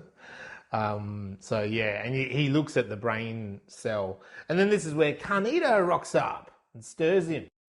Yeah, he's just casually got one of those lasers hanging from his hand, like he's not aiming it. But then, he stirs him up and then blasts him by surprise. And he has a bit of a couple laser shots, and there's a great shot where it hits him right in the chest. He goes, "Yeah, I got you," and it's just scorched his shirt. It hasn't. He's run out of juice, and then he fires again. He goes, "Pew!" Like it's almost comical. And then of course there's sort of what happens is they get the Sol satellite in place, and is that not a cool thing where you don't know what's happening at first. You know they're lining Sol up, get them targeting. You don't know what it is, but then there's the moment where they're sitting there facing off against each other, where Tetsuo realizes that Kaneda's got no juice left. Yes, and then the light is where's all this light coming from? There's little bits of rock start floating up, and suddenly the light focuses down in on Tetsuo and goes kablam, and blasts him and cuts his arm off and really hammers him to the ground. Yeah, and throws Kaneda clear. Yep, and that is a very anime type of gun or very powerful lasery blast effect, which I remember from. What was that one? Jeez Louise. Was it the Battleship Yamamoto? Star Blazers was the English translation. I remember watching Star Blazers where there's the Earth was being attacked by some aliens or other, and they outfit the battleship Yamamoto, which has been it was sunk, but the Earth's oceans had sort of boiled away somewhat and revealed it, and they used that as outfit as a spaceship, and it had this special alien technology gun running down its center called the wave motion cannon, which basically is like Voltron. You know, near the end of Voltron, they always form Voltron, pull out the sword, and chop the creature in half. And you go, well, just do that to start with. Like, why'd you just go straight to that and move?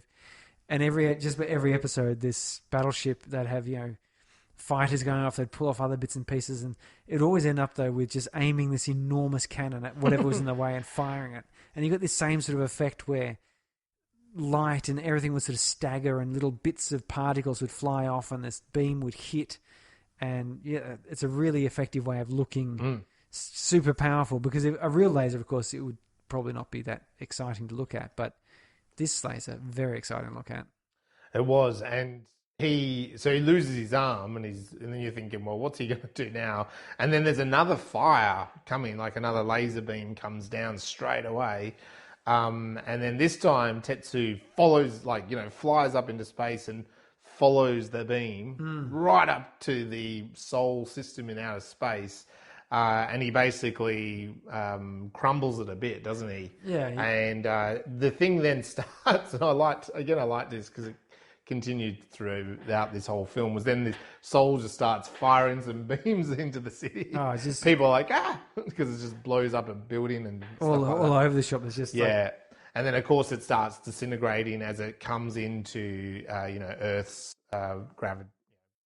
gravitational pull, so to speak, and just burns up. And the Colonel's there watching the little fragments falling down onto the city, of course. Yeah, and he's a bit of a tear in the eye because he's a soldier, and this is like his big weapon.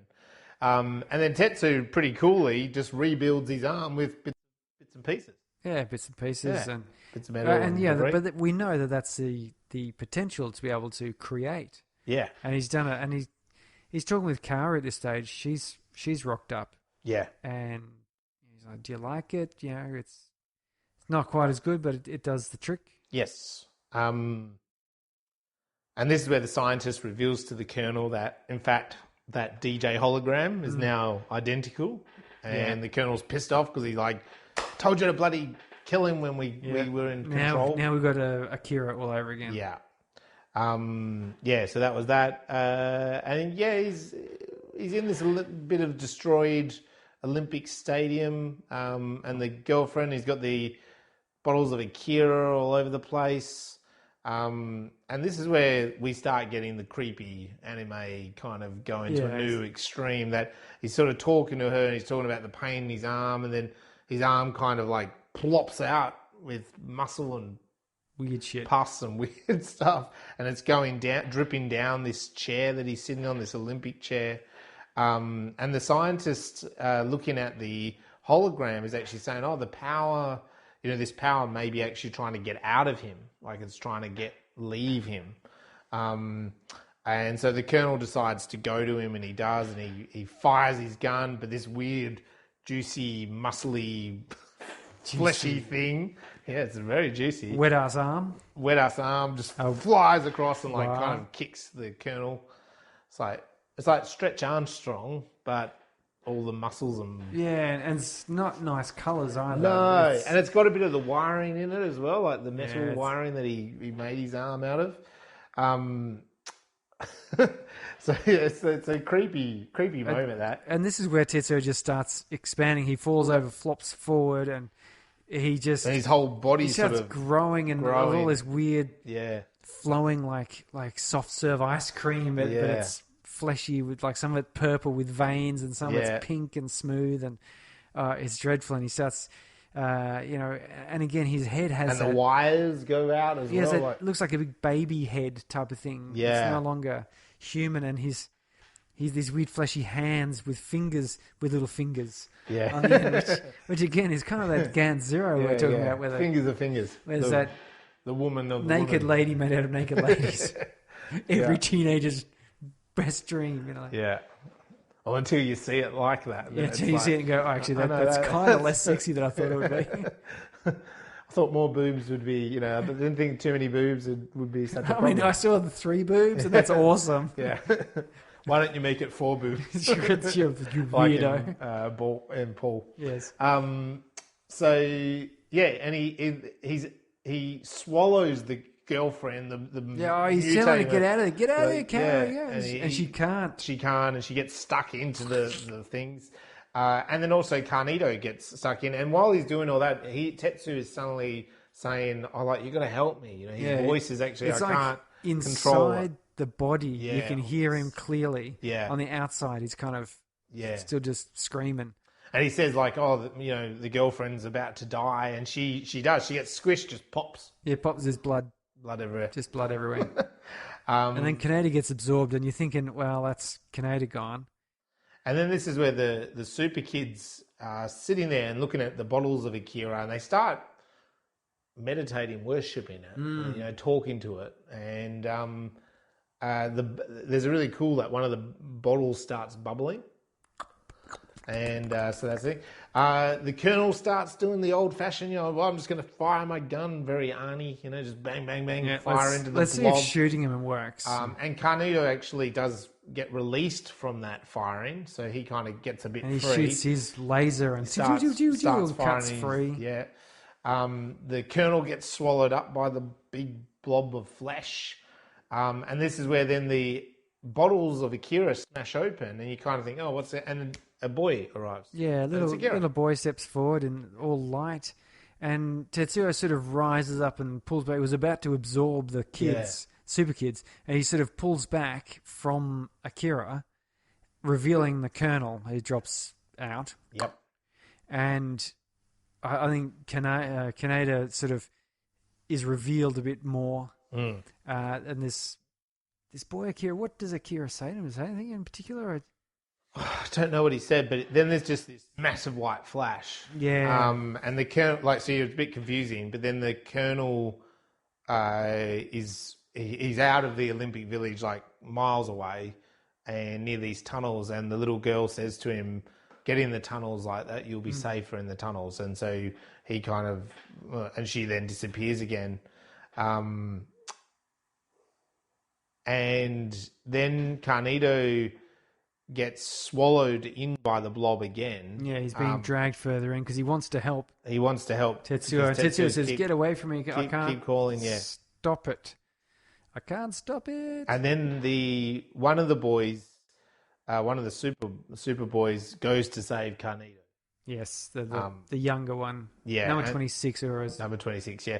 And this is where the other two super kids, which I talked about earlier, were saying they were kind of like, "Oh, if we go into the white flash and the blob, we might not get back out." Yeah. But then they're like, "But he's only a kid." It's weird. Kids talking about kids like this sounds weird, doesn't it? And then they decide, but maybe if we go together, we could all get out. We could maybe use our powers to get out. I think though that they then sort of say, but maybe it's time to go. Yeah. And this is that point of growth, isn't it, where you suddenly realise that they're in the shape of kids, even though they're 40-year-olds. Yeah. They look like kids and they've been acting like kids. They've got all this power, but they've just sort of been not doing anything with it. They've been sitting dormant on it. And not trying to help anyone really, but not really harming anyone. They're just sort of wasting. And then they finally grow up and they go, "Well, it's time to do it, and we might die, and maybe that's okay, like that's all right." Yeah. And so this is when then there's this big white flash of light, and the city just gets wiped out, and buildings fall over. And it's like that opening explosion. Yeah, and we enter into the memories, the 2001 Space Odyssey type ending, where we go through the memories where we see Akira meeting the super kids and they're in a training school. They are learning psychic stuff, and Akira is of superior ability. Yep. And that sort of makes the kids happy. Yep.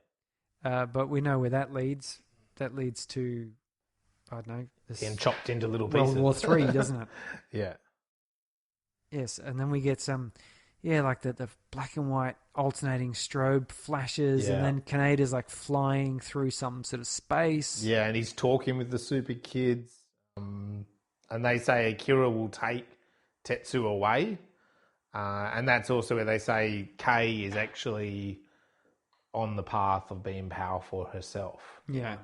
And then this is the city is annihilated. There's Tetsu's data. The scientist is looking at his data and he says, "This is the birth of the universe." Yeah, this is just like the birth of the universe. This is weird, this is what the data's saying. And then everything and everyone sort of, dust and water is a pretty strong symbol here. Like a lot of the buildings some buildings just crumble into dust, and then water also flows up where it wasn't before. So some of the buildings are then like in water, and and the scientist gets squished in and this the scientist is he's just done.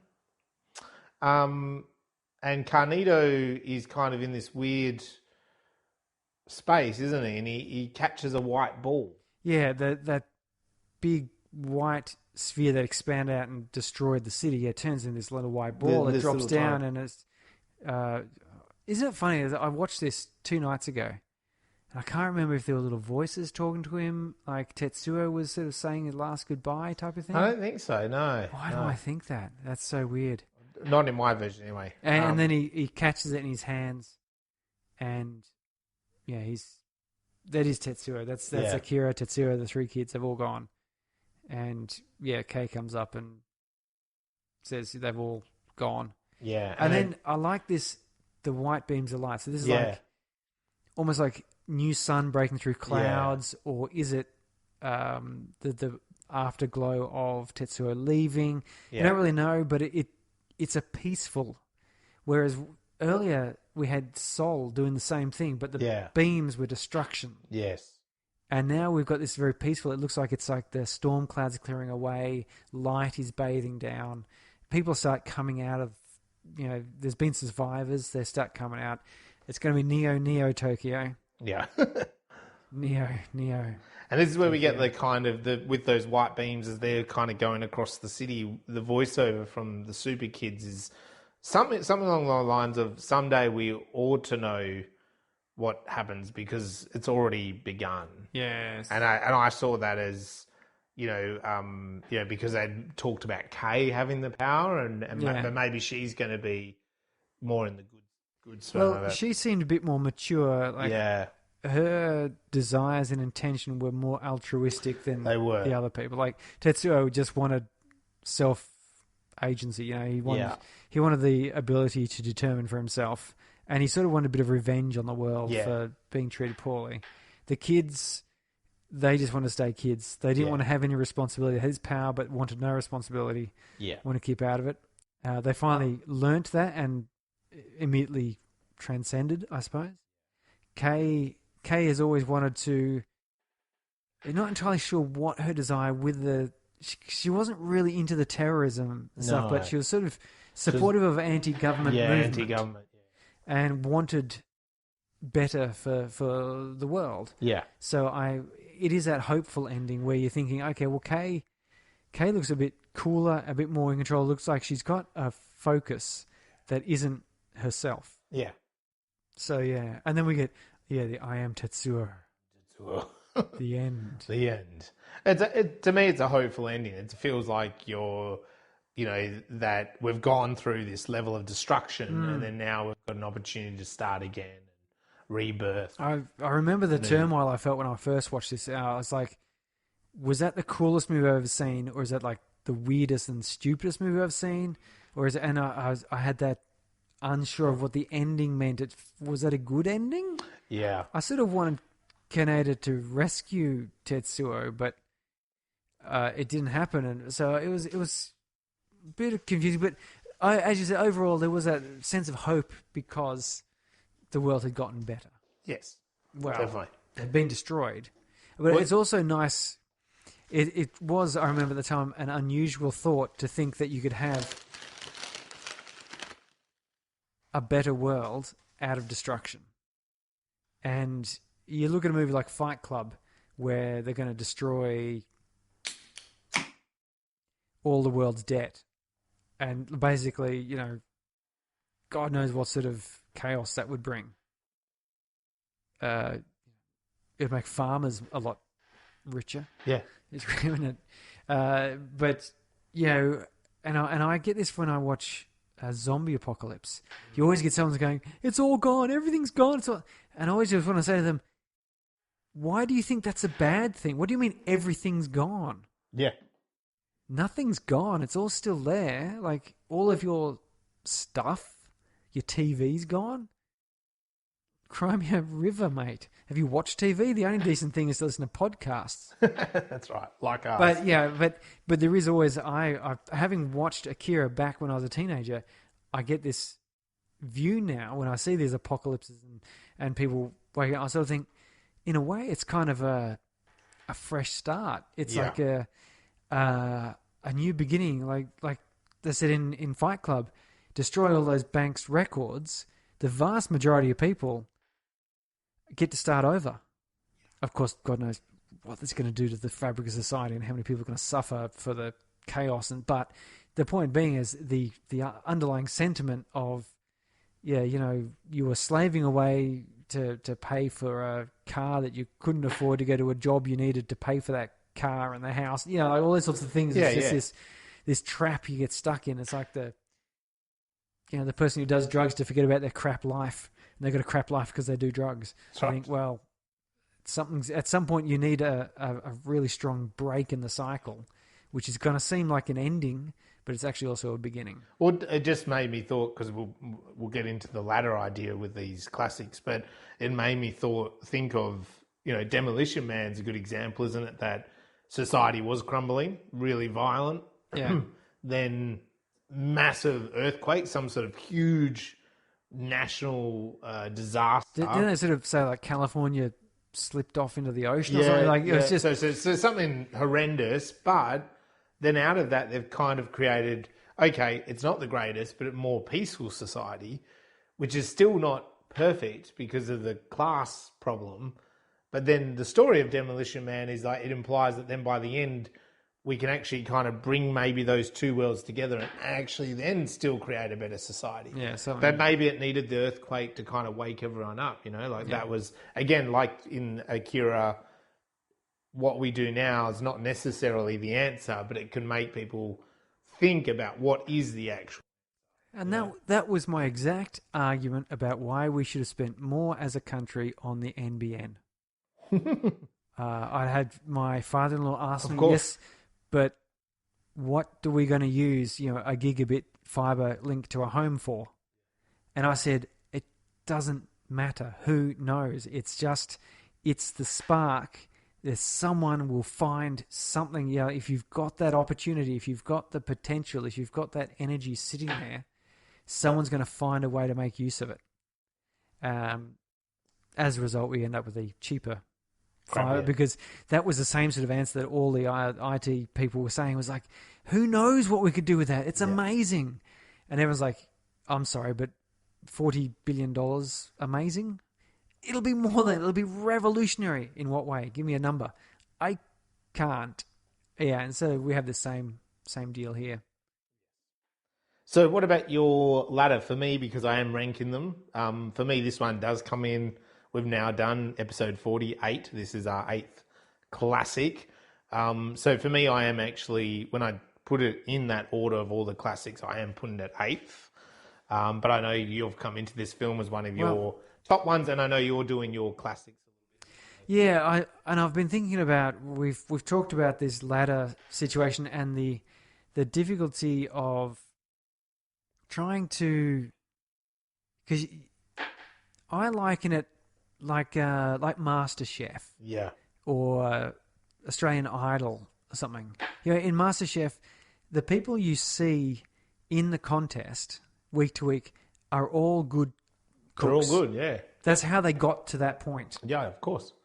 Well, these are all classics. And then, so when someone drops off, it's not because they're the worst. No. But it's because in the competition situation at that time, they didn't perform as well.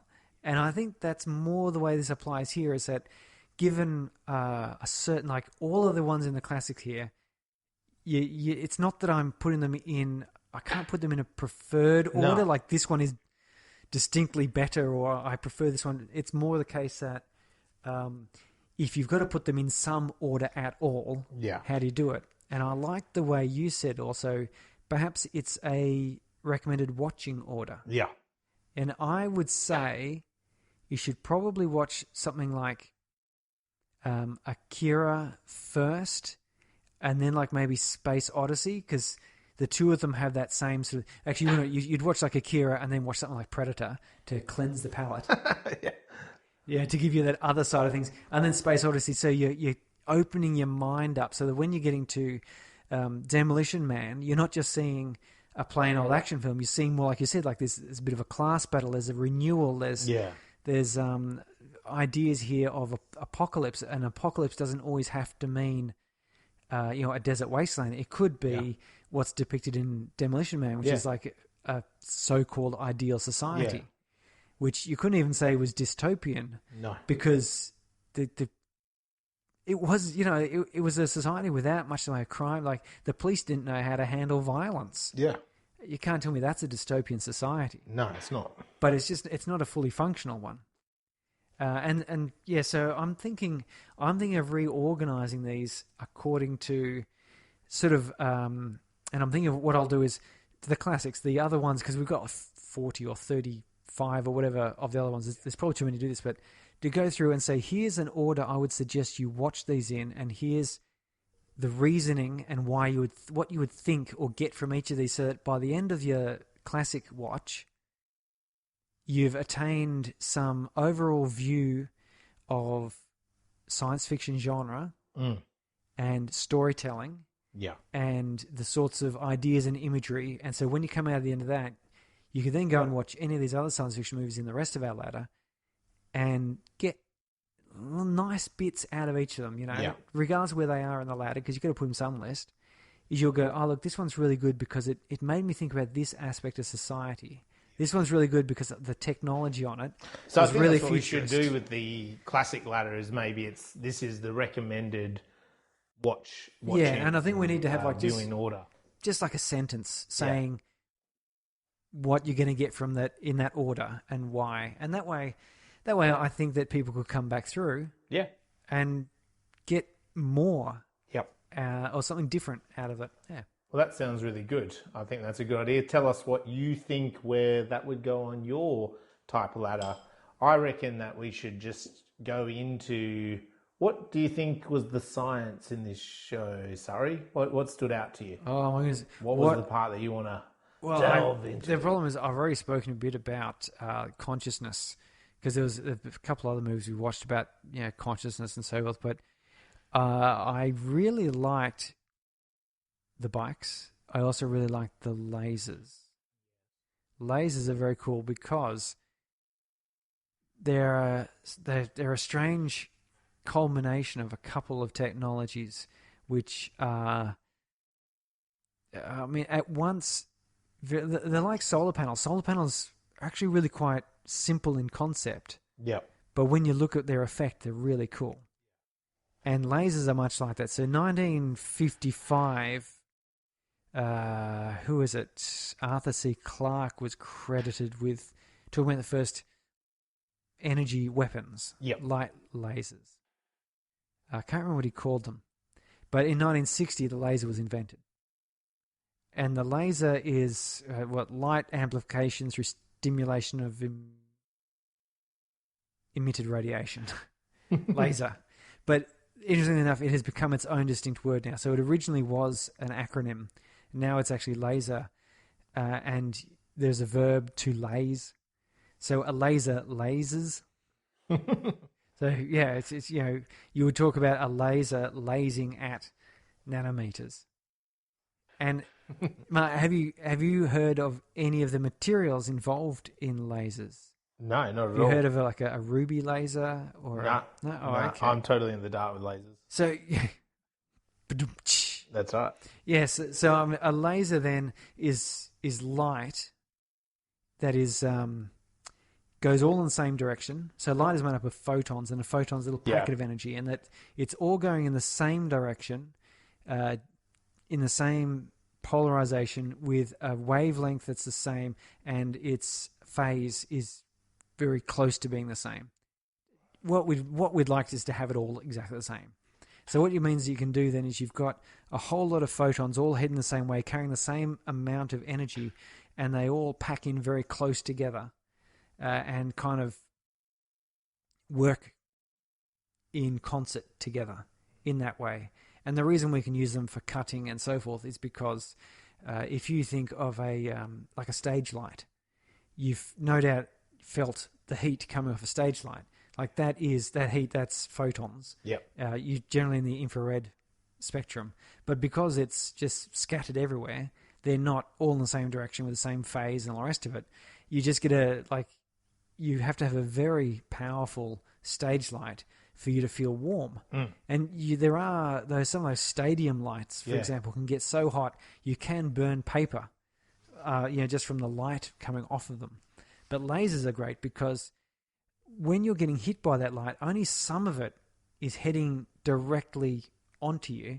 Most of it is being scattered out in all directions, and so you're getting grazing hits as they bounce off you and what have you. Lasers, because you can get it all heading in the same direction, you can focus a great deal of photons from a large proportion, say 30% of the energy going in can be focused as photons onto a small spot. And that's what makes them powerful. But the technology behind it is so simple. I'm stopped for a moment in quotation marks, but it is. So what it is you have what's called a medium, which is a ruby, for example, or some gas, or some other crystal, which has got particular doping in it, which is similar to solar panels, really. So if you can imagine, ruby is corundum with I cannot remember, but you can imagine it's a crystal made up of a couple different things, and inside that crystal structure there's little atoms of one type of atom in a whole bunch of other atoms, and you can do it with like carbon dioxide or helium and neon mixtures, but ruby lasers are nice because they gives you this nice red thing.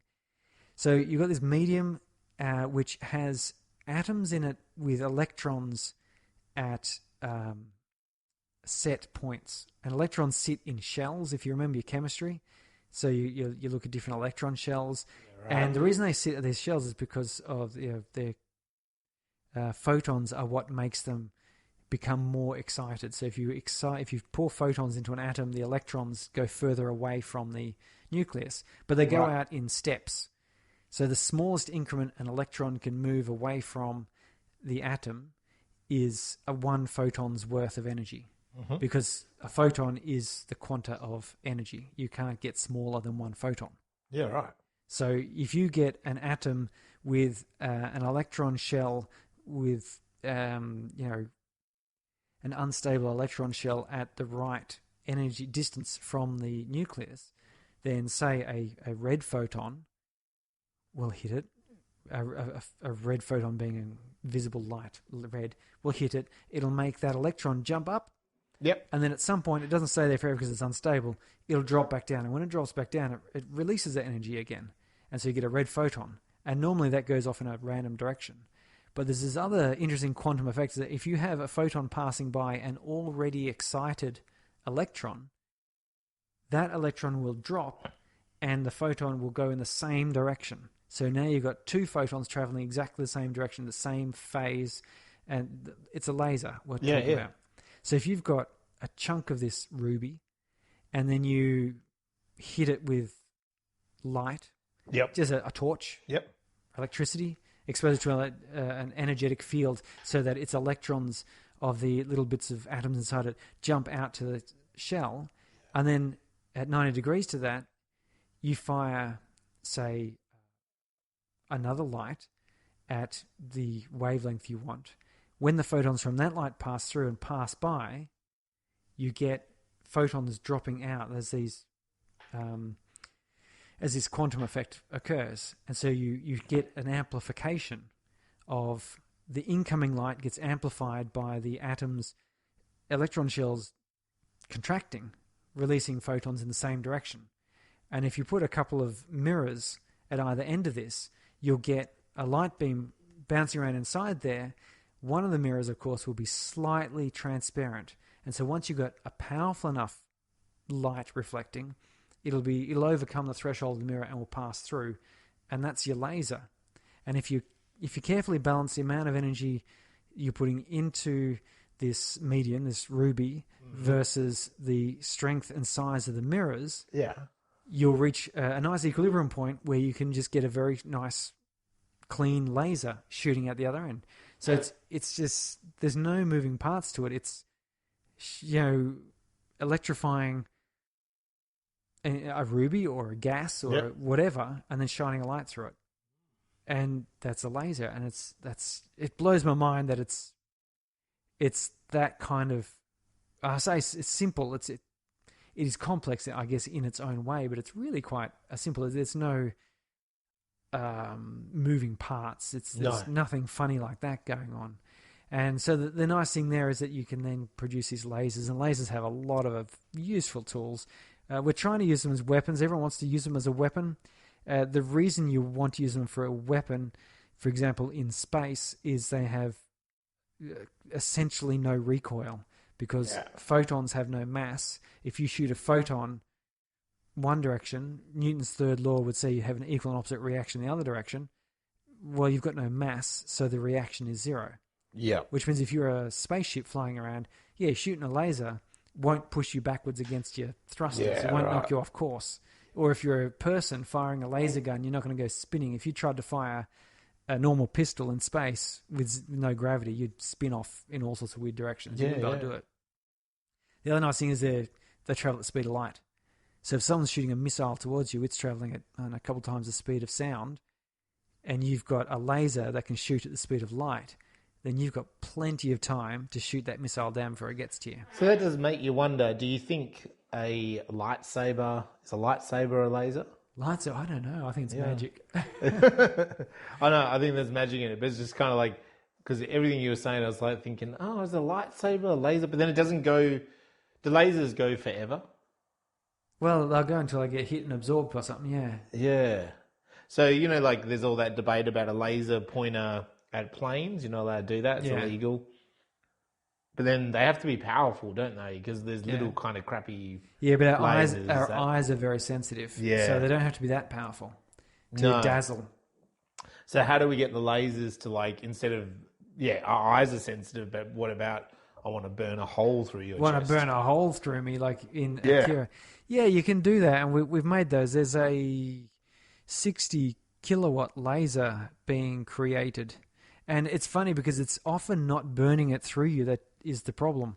What you'd want to do is, because we're talking about photons and we can very carefully choose the wavelength and phase of our photons, as I said, because they're in this nice laser pattern. And when you get a laser, it's very precise in its energy. If you get an energy level or a wavelength of light, for example, which interacts strongly with moisture or water, then what you really want to do is you fire lots of little pulses at a person, and you're not trying to burn through, but rather vaporize little bits of water molecules on their skin, in their cells, and essentially rip a person to pieces with shockwaves. Yeah, right. So you'd use a pulse laser in the 9 kilowatt range. Only what you see on the shells, buddy, from Terminator. But you'd use a pulse laser, for example, to cause shockwaves, which would, it wouldn't even necessarily burn through a person's body, but you'd get explosions inside their flesh. Yes. The downside, of course, is there's moisture in the atmosphere. So your range would be quite limited. And you'd need to have it hooked up to probably a truck-sized generator to be able to... So that's the problem. It kind of goes back to military 100 years ago, doesn't it? You may as well just use a normal gun or a knife. Yeah, it a will knife be more is a powerful. lot cheaper, and you could stab it in someone and no worries. Yeah. So, but Sorry, they're trying to do it. So pull up your weapon of choice. I need a truck to stand right next to me to power up my laser. Yeah, but this thing's going to freaking burn a hole through you, buddy. Oh, you watch out. Meanwhile, but bang. The Sol cannon? Yeah. So back in the 80s, there was this idea of the Strategic Defense Initiative, the SDI, space weapons. And one of those was called, very cool, it's called a nuclear pumped X-ray laser. Jesus. And so what that means is, because as I said, you have your bit of ruby, and then you shine a light onto it to energize it so that when you shine your laser through the other side, you get a strong laser. That's called the pump. The light you're shining on there to energize it. So if you then use a nuclear bomb focused on glass rods, you basically are putting the nuclear energy power into glass rods. The glass rods then release energy in, as their atoms collapse, releasing X-rays. An X-ray laser will penetrate through atmosphere and destroy missiles. It's an incredibly expensive process. Sounds very Superman, doesn't it? It does. Glass rods that are nuclear. Yeah. I guess at the time, I was thinking, intercontinental ballistic missiles. Yeah. Yeah, it's expensive to launch a satellite with it's because it's a one-shot weapon, as you can imagine. It blows up. And you go, well, why not just drop the bomb? Oh, well, and that's what it came down to. It's just it's like fabulously expensive and kind of a bit pointless. But it sounds really cool. And the idea, though, is still interesting because we're coming up with fusion generation, which might allow lasers the power of which we have never come across before. Yeah, and I suppose like battery as well, right? Like if batteries get smaller and smaller and smaller and smaller, they can hold a kilowatt. Power up more, yeah. Yeah, you know what I mean? And then you could put that on a drone or something, and then that drone could fly and just laser someone. You know what I mean? Like, you'd probably use it to do fry delicate, sensitive equipment and so on. Well, yeah, that wouldn't actually require much power then, would it? No, and that's what is used. There's a if you read a lot of the science fiction, like I was reading, who was it? Oh, I can't forget about these things. But there's ideas, for example, that they have these lasers, and lasers aren't very good in space battles because of range considerations. Yeah, because you're going to be sensing someone light seconds away. So you fire a laser now, and as you said, you fired like one of those little pen lasers. So it's like, as wide as your little pinky finger. Yeah. By the time it reaches the moon, it's 500 kilometers wide and really weak. So, you fire your laser at some enemy ship, and it's not going to do jack. No. But if it hits, little antenna, which is supposed to be trying to track your missiles, which are coming in at some ridiculous speed, that'll help. They'll just take out the sensitive alien's eye. Be like, damn it, I can't see now. I can't fire the ballistics. Yeah, but anyway, I just, lasers are just one of those really cool things. It's an old technology from the 60s, 60 years old now, but we keep finding new and improved uses for it. Yeah. Because we can fine-tune these photons so well. Yeah, for scanning, imagery. It's used in the... Do they use it to burn off warts and stuff? Yeah, or something like that? Something medically? Hairs, and there's experiments being done where you fire a bunch of lasers in at a single point, and they'll have photons, because you can control the photons so well, actually compress an atom down. Like they're trying to recreate environments similar to the Big Bang or inside stars. And so for just a very That's right. fraction of a millisecond, they can compress stuff down a huge amount. And there's also laser cooling. I don't know if you've ever heard of that. So the idea is that if you've got heat is just vibrations, it's kinetic energy. So you've got an atom vibrating a little bit. Yeah. And then if you know roughly what sort of vibrations they're talking about, you can create a laser which vibrates. The wavelength is phase offset. Yep. And so you can get a couple of these lasers and basically use them to push the atom to a stop. So it comes down to, and that's how they get stuff down to almost absolute zero, and do their 0-point energy experiments. So as you can tell, lasers just, and that when I watched Akira the first time, him firing his laser, and I just loved it. And that soul blast, it's just, the little boy in me just giggled with delight. Such a ridiculously powerful weapon. Yeah. And it makes a lot of sense, doesn't it? Like if you come out of the war and sort of like, you're like, well, we need something in space. Oh, yeah. Like that's the ultimate protection, isn't it? Like hard you're to going to shoot blow down. the shit out of us, like on land or from a Navy ship or something. We have fucking this satellite in space that can just... You can't hide from it. No, you can't hide from it. Unless you're a god. But, Still got him once, took off an arm. Yeah, like if it caught him a little bit better, Yeah, could have done it.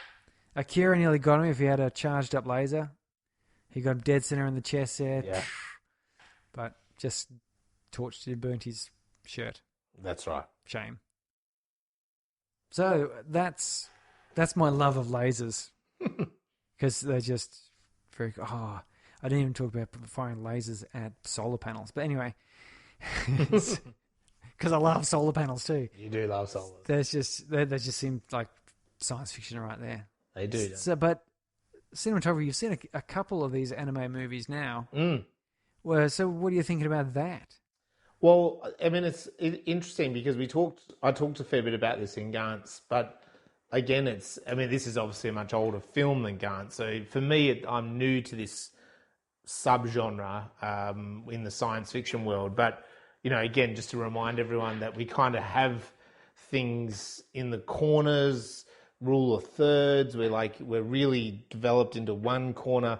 I mentioned earlier, like that moment that Tetsuo, when he first escapes from the hospital, there's like a really quick montage, like eyes, legs, feet, the nurse, smashing a door. Like there's in anime as well, like they jump through things really rapidly like that, and they just give you these little macro shots. Well, it's kind of almost taken from the comic book origins. Yeah, and I think that the Wachowskis borrowed that for the They Matrix. did. They totally did that, and it was just that in terms of, and not even in other cinemas you can find that type of. What I mean by other cinemas, I mean other styles that have happened over the time of film history. You can see these things. Korean cinema for a long time has done this sort of stuff. Even Hong Kong, Jackie Chan films way back in Hong Kong in the early 90s and stuff, like there was a lot of this stuff going on. The Wachowskis just kind of brought it to the mainstream with The Matrix.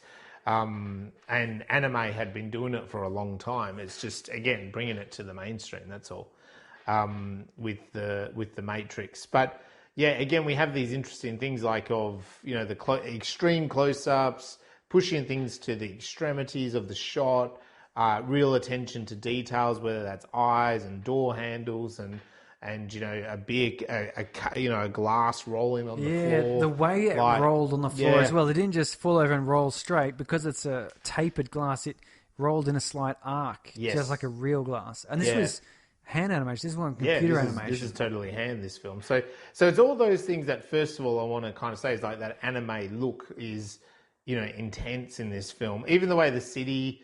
You see those shots of the city at the start and when the bomb goes off, and then at the end, we talked about the clouds and the light beams coming through, and there is a real anime comic book style consistent throughout.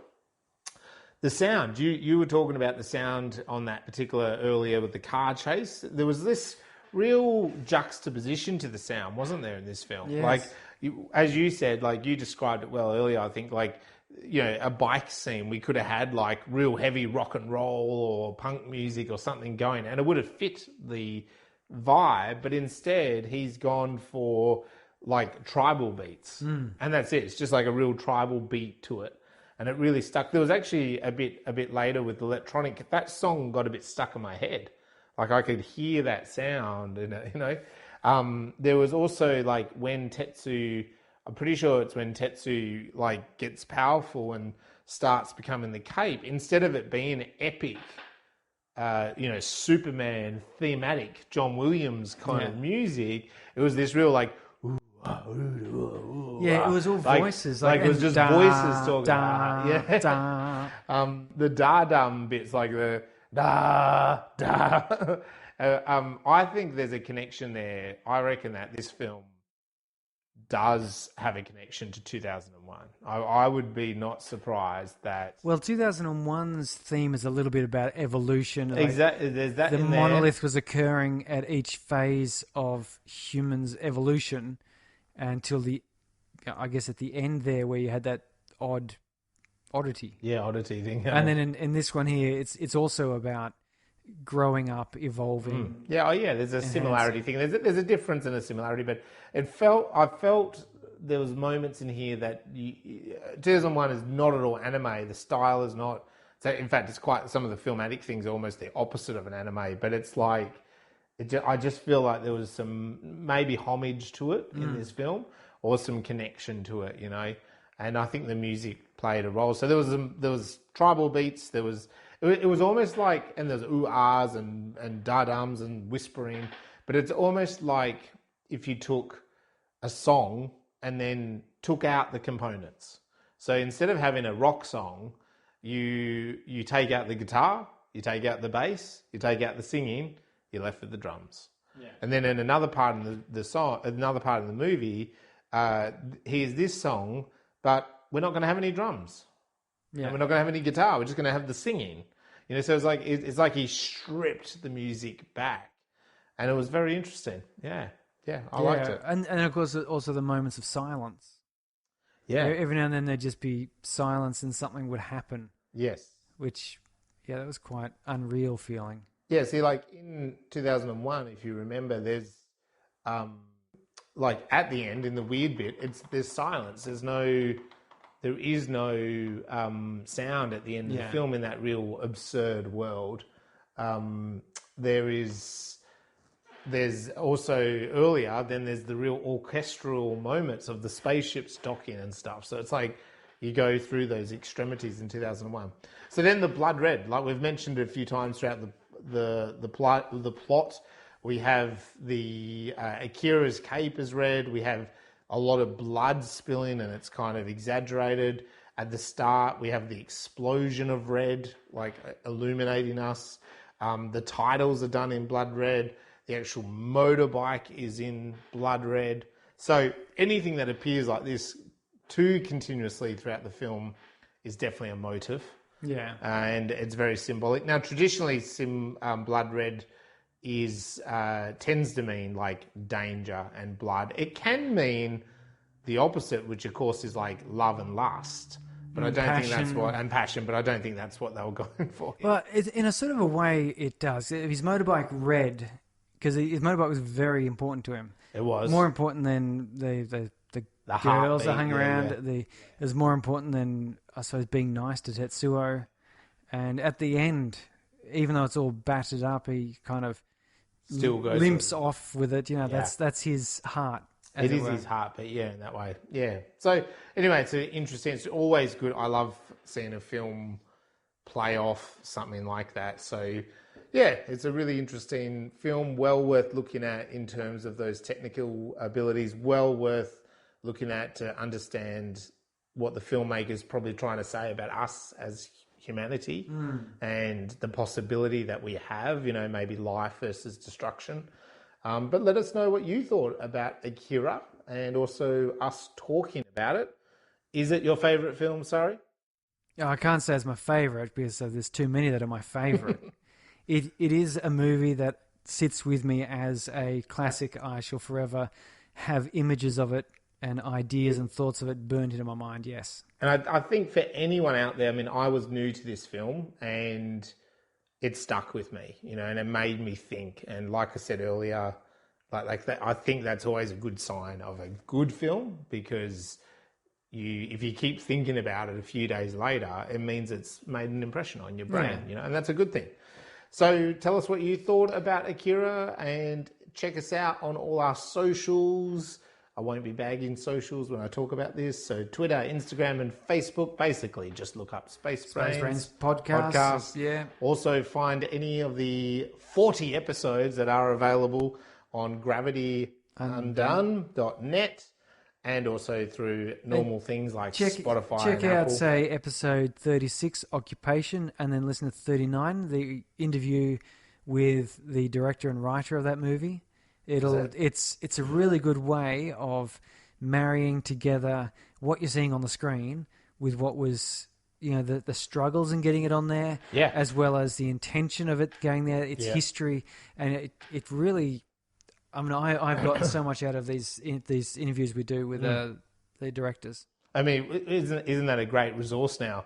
Go watch the movie, listen to us talk about it, and then listen to us talk to Luke about what he actually wanted to get done and also his plan for the future. So that's really exciting. We've got our ticket for the sequel. We're going to go see the sequel at the world premiere, which is pretty exciting at Monsterfest. I'm excited about that. I have to put on some good pants for that. So. Yeah, I'll definitely be wearing pants when I go.